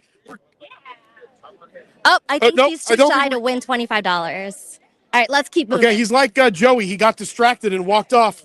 Let's keep moving. All right, so go ahead. We're moving into the Big Cats of Arizona. This is a new exhibit. Now, remember, if you watched our interview with Matt Strangeways earlier, he did mention that he got to do some of the marketing, some of the signing, and did some really cool stuff around this exhibit. So hopefully we can see some of those Easter eggs We'd you have to mentioned. see some of those Easter eggs, Matt, if we get to any of them here. Yeah, for sure. But actually, too, Dustin, if you just, while we're walking, just point to your right. That is the manta ray exhibit, I believe, stingray exhibit as well. Stingray Bay and cow nose rays. Okay, what is it, Matt? Cow nose rays. Got it. And also some shark. All right, we got Daryl in some shots. We're over here now. All right, we're going to keep on going, I think. Or do we have someone that wants to play? We're still looking. We're still looking. Yeah, keep going. I know. It's fine. It's okay. We'll stop. Just say stop. Oh, we're stopping. We're stopping. He might have someone. So he's looking for someone that's going to do our animal trivia. I've got the question right here. We are giving away $25 Visa gift cards if anybody wants to do animal trivia. Animal trivia for $25? We're doing it live. He's got one. Oh, we got one. You guys want to go next? We got one. We're going to do this one first. Okay, all right. $25 gift cards. They are coming, the whole family. Live on YouTube. Okay. All right. All right. We always have to make sure we ask first. All right. So my name is Jessica, and I'm going to do a animal trivia. Okay. What is your first name? AJ. AJ. Here's what I'm going to do. I'm going to describe an animal, and I'm going to give you 4 options, and you choose which one it is. Okay? Okay. All right. Which large spider is hairy and can be kept as a pet? Is it A, black widow, B, tarantula, C, wolf spider, or D, jumping spider? Tarantula. Tarantula? Do you think that's right? Yeah. Ding, ding, ding, ding, ding. Yes, 2 in a row. Correct. All right.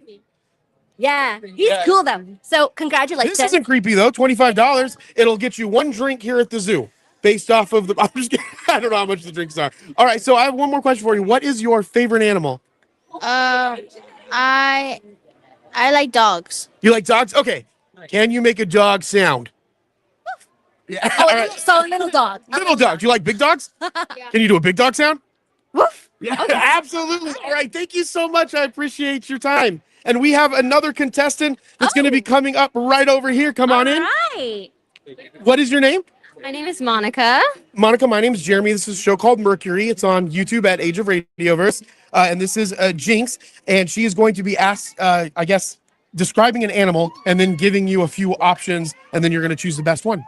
All right. And your name again was? Monica. Monica. All right, Monica. Are you ready for $25? I got it right here. All right. Which animal has a reddish brown fur and looks like a combination of a raccoon and a fox? Is it A, not Chuck, A, a dingo, B, a beaver, C, a red panda, or D, fennec fox? A red panda? Red panda is correct. Yeah, we're giving away these gift cards like hotcakes. All right. And Just giving away hotcakes. no, okay, we're giving away $25 gift cards for drinks here at the zoo. Okay, so Monica, what is your favorite animal? An elephant. All right, you know what I'm going to ask next, right? Yes. Can you make an elephant sound? Oh, that's way better than my elephant sound. She even had like the motion. Yeah, she did the Thank motion, you, Monica. too. You can catch us on YouTube at Age of Radio Verse. Yep, thank you, Monica. All right, we got another contestant over here. Hear my elephant impression? All right. Actually, hold on. I'm going to hear Chuck's elephant. I'm going to hear Chuck's elephant impression real fast. Yo, I'm an elephant. That is a perfect elephant, just like all the elephants that I've met in my life. All right, Jinx, who do we have here? Yeah, so I have a new contestant. And what is your first name? Julieta. Julieta? Julieta? Oh, that's a beautiful name. Thank you, Julieta. All right, Julieta, my name is Jinx. What I'm going to do is I'm going to describe an animal, and then I'm going to give you 4 options, and you need to choose which animal it is, okay? All right. Which lizard can change its skin color to match its surroundings? Is it A, iguana, B, Komodo dragon, C, chameleon, or D, monitor lizard? It's a hard one. It is a hard one. Can we get a hint? Let's give a hint. What a hard hint. And what's the hint? What's the hint that it gives? Oh, its eyes can move independently of each other. The third one. Which one? The third one. The third one? So that's C, chameleon. Is that correct? Ding, ding, ding, ding, ding.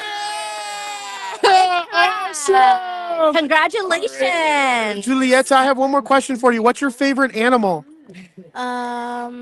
Human. Cheetahs. Cheetahs? Can you make a cheetah sound? Can you make a cat sound? Okay, I'm gonna let it go. All right, thank you so much. You have a great day. All right, guys, and again, we're here at the Phoenix Zoo. This is Mercury, your home for podcasting and pop culture news. We're trying to make our way over to the lion exhibit, but I think we got this game rolling at the same time. So we might have someone else to play here in one moment. I'm not sure. Okay, I think we're working on someone. If not, we'll slowly start walking a little bit, and we might stop to go back if Chuck yells at us to stop. I know Chuck, just so you guys know, has not slept in 4 days. He's a very busy man. We are heading over to the Big Cats exhibit here at the Phoenix Zoo. Did we find our last contestant? Oh. Yes. All right, this is our last contestant. We're waiting for permission, so we're just a double minute. checking. Yes, we're double checking. So we have. Jinx likes doing things the right way. Yes, I like to not get us in trouble. Yeah. So we do have our last $25 Visa gift card to give away for animal trivia. We are here live at the Phoenix Zoo. We just wrapped up covering comic conservation at the Wildside Gallery. Guys, you can come check it out. It runs until January 25th. So I think we have one, maybe not. Okay, Jeremy, it's been a while. So what is your favorite animal? My favorite animal, if you mentioned before, is tortoises. I love tortoises. I'm skeptical on whether or not they like me. My tortoises make weird sounds. They fight over animals or fight over fruit. I guess they would fight over animals as well. Right. We got a contestant. All right. All right. Cool, No, we're cool, good. cool. Come on over. We're good. Yes. Okay. All right. All right. Come on over here, sweetheart. All and can you give your first name into the microphone? Vivi. Vivi. All right, Vivi. Are you ready to win $25? Yeah. All right. So what I'm going to do is I'm going to read a description of an animal and give you 4 options, and you choose the correct option, okay? All right. Which reptile can swim in the sea, lay eggs on the beach, and has flippers? Is it A, seal, B, penguin, C, tortoise, D, sea turtle?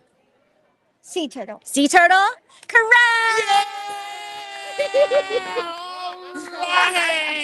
There you All go. right. And it's Vivi. Okay, Vivi, I have one more question for you. What's your favorite animal? Probably does mythical creatures count? Absolutely. As long as you can answer the next question. Dragon. Okay, so dragon is your favorite animal. What does a dragon sound like? Very scary. Can you do one? No. You can't go. I can do a parrot. You can do a parrot. Okay, do a parrot. That was a really good parrot. All right, Vivi. Well, thank you so much. Appreciate it. Enjoy your $25. Bye. All right, now we're going directly over to the lion exhibit, and hopefully Dustin will hit his head on this tree branch. But again, we are at the Phoenix Zoo. This is Mercury, your home for podcasting news and other pop culture news.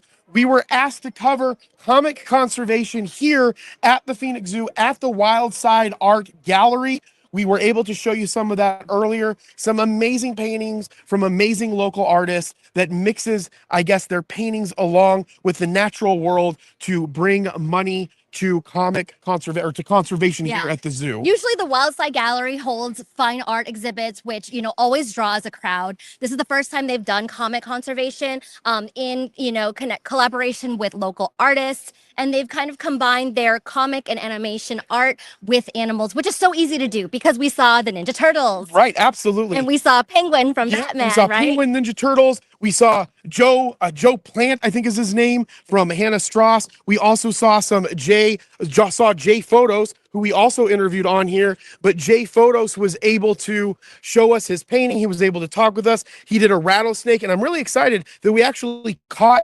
time with a snake. And Joey looked super scared during that. Python, an Angolan python. So that was really cool. And I think that he was in love with me. I definitely know that Joey was not in love with it. That is 100% true. So, Jinx, we're all musicians here. We're artists, I guess. We were in theater together. We did a lot of, artsy stuff when we were growing up. Do you think that art does a really good job with bringing money, So for me, for like the fine art is great. But do you think that like the comics might be something that draws more people in to something like this? Absolutely. I think comics have been around for so long. I was just mentioning how I had this nostalgia kick and I ordered a bunch of Barbie comics that I had as a kid. I think that's never going to go away. And now that they do things like free comic book day and, even online comics, you can buy these in virtual versions. I think it really has opened up those audiences, becoming more accessible, and then bringing it here to the zoo. People know that there's animals here, but they're going to come and see more if there's this comic conservation event going on. Art in general, art has a great way of touching people in a different capacity than just maybe giving them data and statistics. Mm-hmm. Like when you can draw a painting and really bring that emotion to life, they're probably more likely to buy something like that than just to give money because they know that it goes to a good cause. On top of that, they get something back also with it as well. Yeah, absolutely. And you're supporting local artists as well. A lot of these artists that are in the comic conservation, they actually are local. So here is the paw scale difference that Matt mentioned earlier in his segment. So they have different types of wild cats here, all the way down to the black-footed cat. So cute. It is very similar to a domestic cat's paw size. Actually, this is the domestic cat. So there you go. And then we move up here to the Amur tiger. Wow, that is a big paw. So let me see, which one does mine fit? All right, Joey, get in there. Where's yours at? I'm probably close to like the mountain lion. Now look, compare your paw. Yeah, your paw. Your Your our paw. paw is palm. Our palm. Okay, which one were you, Joey? I'm the little tiny one now. All right, so Joey's has an ocelot-sized palm. All right, Jinx, where were you I at? mean, I thought I was like the mountain Your lion, mountain lion. That means but you have how am I? How are you? What is happening? No, you got to be like, I'm probably right here. I'm probably the jaguar. Chuck, what are you? What are we talking? We're just doing the palm. Yeah, I was thinking like the palm. Yeah. All right, hey, Daryl, where are you at? You have a giant hand. Oh, you do? I thought you were just joking. All right, Dustin, get in there. Where's your hand at? You can hold that with one hand. Dustin's filming, That's so creepy. let's hope that he can. There you go. Yeah, Touch it. I would say it's pretty similar Yeah. to the All right, we're all jaguars. All right, hold on. Come over here. I want to ask Matt a question. Matt, do you mind talking again? Okay, so this is a new exhibit at the zoo? Yeah, pretty new. Opened up in the springtime. Okay, cool. So we have a side over here. We have a side. I mean, this is the whole thing. Is this? So these two are connected, and they're connected to that bridge. If you look up there on the bridge, you can see Kaipora taking a nap in the sun there. So that's her whole section. And then Sabin, who's also a jaguar, they're both jaguars. He has this section here with the pool. And then over here, we have the two mountain lions. You see one of them sleeping up there on the platform, and that's their area. All right, well, let's go through here, and then we'll take a quick break, and we will do a close ender here, but we're going to walk through this entire lion exhibit. This looks like, I don't know if we can, I know he said there was someone somewhere.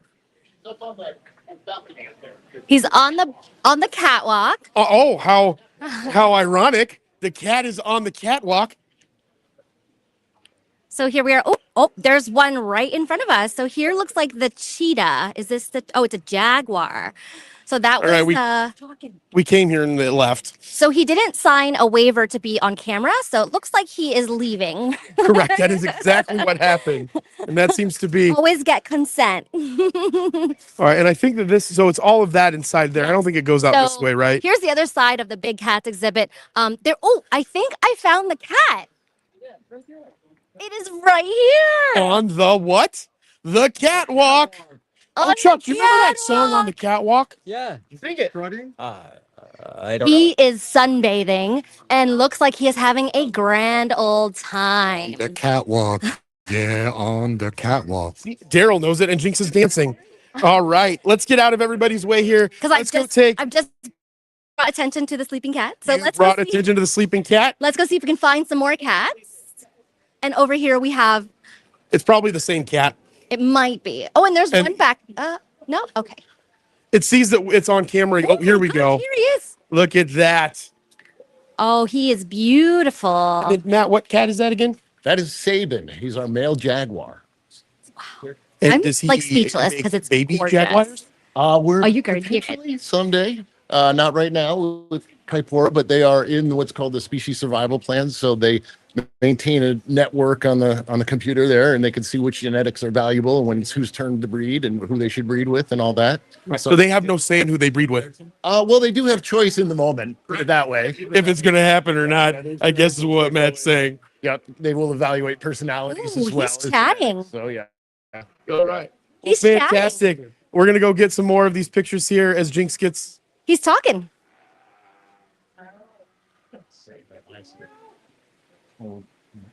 I don't know if the mic can pick that up. That's 100% he saw the camera. Whose house? Oh, wow. Yeah. So he was trying to answer our questions for the interview, but it looks like that he's now gone back on break. So Over Bill, here you're a we have volunteer? another exhibit here So to you know a my bunch of- left. I believe the cat is one up sec. on the platform, and this exhibit was the mountain lions, I believe. Not sure if we're going to get an image of them because they were spotted up on the platform. Let's have a quick look. Around this afternoon.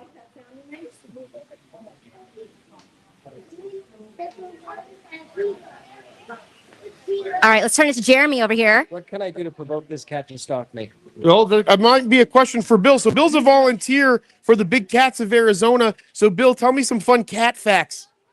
Well, if you're looking at jaguars actually live in Arizona. And these ones definitely live in Arizona because they're in the zoo. They're these guys. Well, they live in Arizona because they're here. Yeah. But southern Arizona has 2 males in the Santa Rita Mountains near Tucson. Wow. And that's why they're here in the Arizona Trail. And he's making noise because his aunt is right there.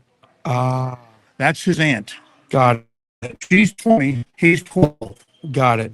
Is that just like a family thing? Yeah, it's a family thing. They're non-breeding individuals because of his situation, and his genealogy, I believe, is well known and well represented in zoos. So his genes are across the country. So they don't really need him much at the moment. So then was that sound towards his aunt for like protection reasons, or was it just a He's sound? growling at her just Because she's just lying around up there. Yeah, well, she was down here sleeping.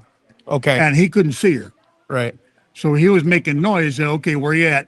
Got it. And the only thing is, he don't know that he don't care that she's auntie. Yeah. He just knows that that's a female. Got it. That's how I am with my aunts. That's not true. Right. Very weird. I'm just kidding. Right. There's no name tag on her saying I'm Auntie Kaipora, you know. Yeah, absolutely. So Bill, how long have you been here as a volunteer with the Phoenix I Zoo? volunteered here for 25 years. Wow. That is fantastic. That's that's longer than I think Matt's been here 19 years. You've been volunteering here longer than Matt's been working here. That is and most of the time I bring my look at that. This is what I practice. This is what I practice with. Got it. That seems like a lot to practice with. I get some pretty good shots with that thing. Yeah, absolutely. All right. Well, guys, we are here at the Phoenix Zoo. We're going to take a quick break and we're going to go ahead and close out the show for today. So again, thank you guys so much. Wait about 5 minutes for us to get back at the table and the booth, and we will talk with you guys soon. See you later. See you soon.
Are we all in frame? We're all right, alive. we're all on frame and we're all alive. Welcome back to Mercury, your home for podcasting and pop culture news here at the Phoenix Zoo. I just want to say, I'm going to say it multiple times during this. Thank you guys so much. Thank the zoo for having us out here. This has been an absolute blast. Thank you, Matt. We're keeping him a little bit late because we ran behind, but he has been a sport and we have been having a heck of a time. He said we owe him $100 sushi plate. I did. That's fine. I'll buy him a $100 sushi plate. I did buy 2 paintings. I don't know if that helps him. I don't think it does. Not his belly. But that's true. It does not help his belly it helps at the all. conservation effort. Absolutely. All right. Well, let's go ahead. We're going to go round robin here and see everybody's favorite part for the day, how they felt about what happened, and some of the stuff that they have going on in their own projects. And we're going to start over with Joey. So, did you have fun today? Yeah, it was a blast. Did you? I wanted to say no. I wanted to say no. I know I should have. No, you should have said no. Not really. I didn't have fun. I had Kind of boring. amazing time. Justin, it was fun. It was I looked at him. fun. He's like, "Oh." We also just froze. I think something happened. No. There it is. There it is. Okay, we're back. There it is. All right, Sort of. live shows, they're fun, aren't they? They are so much fun. All right, so Joey, you had fun. Yeah, What? it was blast. So tell me, what was your favorite part? I really enjoyed the J Photos interview and the Danny interview. It was really cool. Yeah. You really cool. really cool. You knew Jay though. I know you didn't know him, but I you don't know of know. his work. Yeah, no, Right, so that's really cool that we were able to get to talk to him, get to know him, maybe get him some other shows on some other shows. Okay, That'll be really fun. It's all about community, which I'll talk a little bit more about when we get to me and some then what I the gift enjoy. card giveaways, that was fun. Yeah, giving stuff away is always fun and seeing kids happy. Yeah, that was really cool. Absolutely. What are some things that you have going on right now? Right now with the Geek Collective, we are moving. We're actually scheduling out our 2026 and 2027 schedule, and we are actually in talks with a handful of other creators to do some different things with comic books.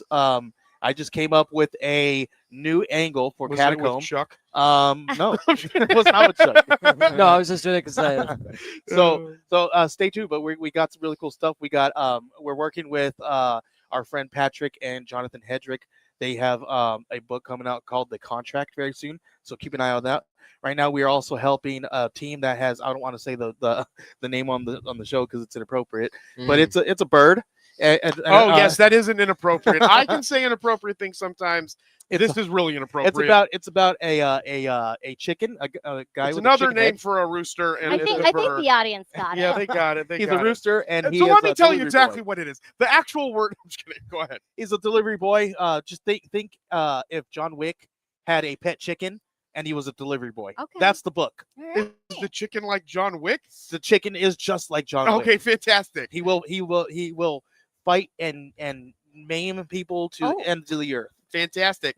All right. Well, Joey, thank you. Where can people find you on social media? At Joey Galvez 1984 and Kickstarter I wonder when you at were Geek born. Collective. Yeah, I wonder what year Joey was born. Yeah. All right, Chuck. 2000. Chuck, you're barely keeping your eyes open. Yeah. I want to let everybody know Chuck works nights, so he just works, and then he just comes and does these things, and he makes it through. And then I have to work again tonight. And then he has to work in a couple of hours. So Yeah. he is definitely a I'm sport. gonna take a nap. So Chuck, I know you have Kyler and Kira. Kyler and Kira. Kyler and Kira. That's kind of one of the things that you're working on right now. Yeah, we actually I did like half that and half my shift last night. So we did a first Friday event last night, right, and sold some of our stuff. And then I got home and started working at 1 a.m. until 7. And then I took an hour-long nap, and then I came here. And then I'm gonna go home and take a bit of another hour-long nap. And then I gotta work so at right after this, Chuck's going home and going to sleep, and hopefully he makes it home. I'll be fine. Falling asleep I'll be safely. fine. Right, I'll be right, fine. right. All right, so Chuck, I appreciate you. But Oh, people, absolutely. where can people go to and find Kyler and Kira goods? They are smoking accessories goods that Yeah, you and your partner make. Yeah, Kyler and Kira on Instagram. I believe it's I could look it up unless you have it. No, I don't have it. It's Kyler and Kira. Yeah, it's it's Kyler easy to _ find. Kira. They'll Yeah. find it. They'll type it in. That's what it is. They'll find it. All right. What was Or- your favorite part so far Or today? the foul-mouthed heathen. Foul-mouthed heathen is also where Chuck said on social. What is your favorite thing what was your favorite part of today? Honestly, the skink. The skink was fun, and the skink handler. Yeah. It was just Joaquin named- did her. Joaquin was. yeah. Matt was right. He told me that Joaquin was really good. Joaquin yeah. was pretty good. That was a And really then fun. I event. drew an impromptu quick sketch of a skink. Yeah, that was fun. Was it just some lie? Like No. how'd it come out? I don't know. Okay, I gave it to him. Okay, came it to me. You said it came out good. I literally just kind of sketched it out real quick, and I was like, "Oh, here, I don't want to." carry this Yeah, around. I want to so- see that up in the exhibit, the gallery there. No, it's not that big. All right. Um, Well, thank you, Chuck. I yeah. appreciate you. All right, Jinx, what was your favorite part of the day? You know what? It changed every time because what did I say earlier was the lizard, right? Or The the skink? lizard. And actually we had a really cool I love it. interaction with the jaguar. The jaguar was making noises, and one of the volunteers said he was looking for his aunt who was sleeping up on the catwalk. And I just got an amazing video. Jeremy I mean, made a weird comment. that was so fun. I feel like Oh, God. everything was like, oh, that's my favorite. We'll That's my cut that favorite. out. That's my favorite. It's live. It was it's gonna live, be in there dude. forever. Oh, That's awesome, Jinx. No, I appreciate that. Anyway, so what I'm doing next. Yep. So, So what do you have going I on? do a live show called Cost Talk Live, and I talk about cosplay, video games, gaming stuff, whatever. We also did just wrap up UwuCon 2025. That is myself and Thermo. We run the cosplay, the panels, the programming. We just wrapped that up, and I'm kind of taking a break. And then we'll be doing some new projects coming up. You can find me. I have jinxcosplay.com. I'm on socials at the Jinx Cosplay, and you can also find Cost Talk Live just like that on Facebook, YouTube, Twitch, and Instagram. If I might interject, Jeremy, why do we not have a little segment on Costock Live about foam? We are working on a lot of foam stuff. I have a foam book. I was debating on bringing the phone book.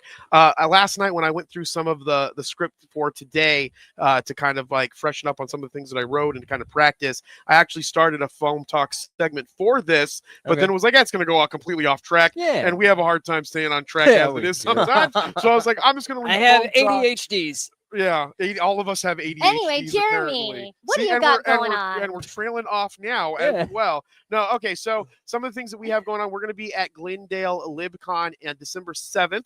We're myself and the I think that's December 6th. December 6th Saturday, or December December 7th, whatever that Saturday is, that's when we're going to be there. I'm going to be there. We're going to be doing this show. Jinx will be there. Joey will be there with the Geek Collective. We'll probably make Chuck stay up all night to be there I'll as do it. well. And we'll have books. We'll have brand new, fresh off that press, Archetypes issue 2. Yep, absolutely. So I'm really excited for that. And then obviously I have my podcast, Age of Jeremy, that has a new segment called Conversations, which is a live segment that I'm going to be reaching out to some of the people that I've met here today to come on that segment I as was on well. there. And then I have actually Chuck was the first person for that actual Very cool. segment. Yeah, and then I have a lot of stuff in store for foam and a lot of stuff in store for this show. And I'm really excited to maybe even come back to the Phoenix Zoo and do some other segments, maybe not even live, maybe recorded, but we have a lot of stuff going on. And my favorite thing today was the giveaways for the kids. I love doing giveaways. I love doing game show type stuff. That was one of my favorites. And then being able to interview all the amazing people that we have met. And it has been a blast. The art was cool. Yeah. Maybe I could do a cosplay of an animal. You could. And use foam. That'd be cool. And use foam. We'll work on that. All right, guys. Well, we're going to get out of here. We've been keeping Matt. I've been keeping Chuck up. We've had a fantastic day. I hope you guys have enjoyed it. And again, this is Mercury live from the Phoenix. Aren't we bringing him on? Oh, Matt, no. No? No, Okay. we're good. No, we're good. Just want to make sure. I'm just saying. Nah, we've had enough, I Matt. like talking to the audience. Got it. Matt, I'm trying to get out He's of here because hungry. he's staying here for us, and I'm sure he's hungry. So, guys, again, this is Mercury, your home for podcasting news. My name's Jeremy. This is Jinx. That's Chuck, the foul mouth Ethan, and that is Joey. And as I always say, be thankful, grateful, and kind. And we'll talk with you guys soon. Bye. Don't be a jerk. Bye.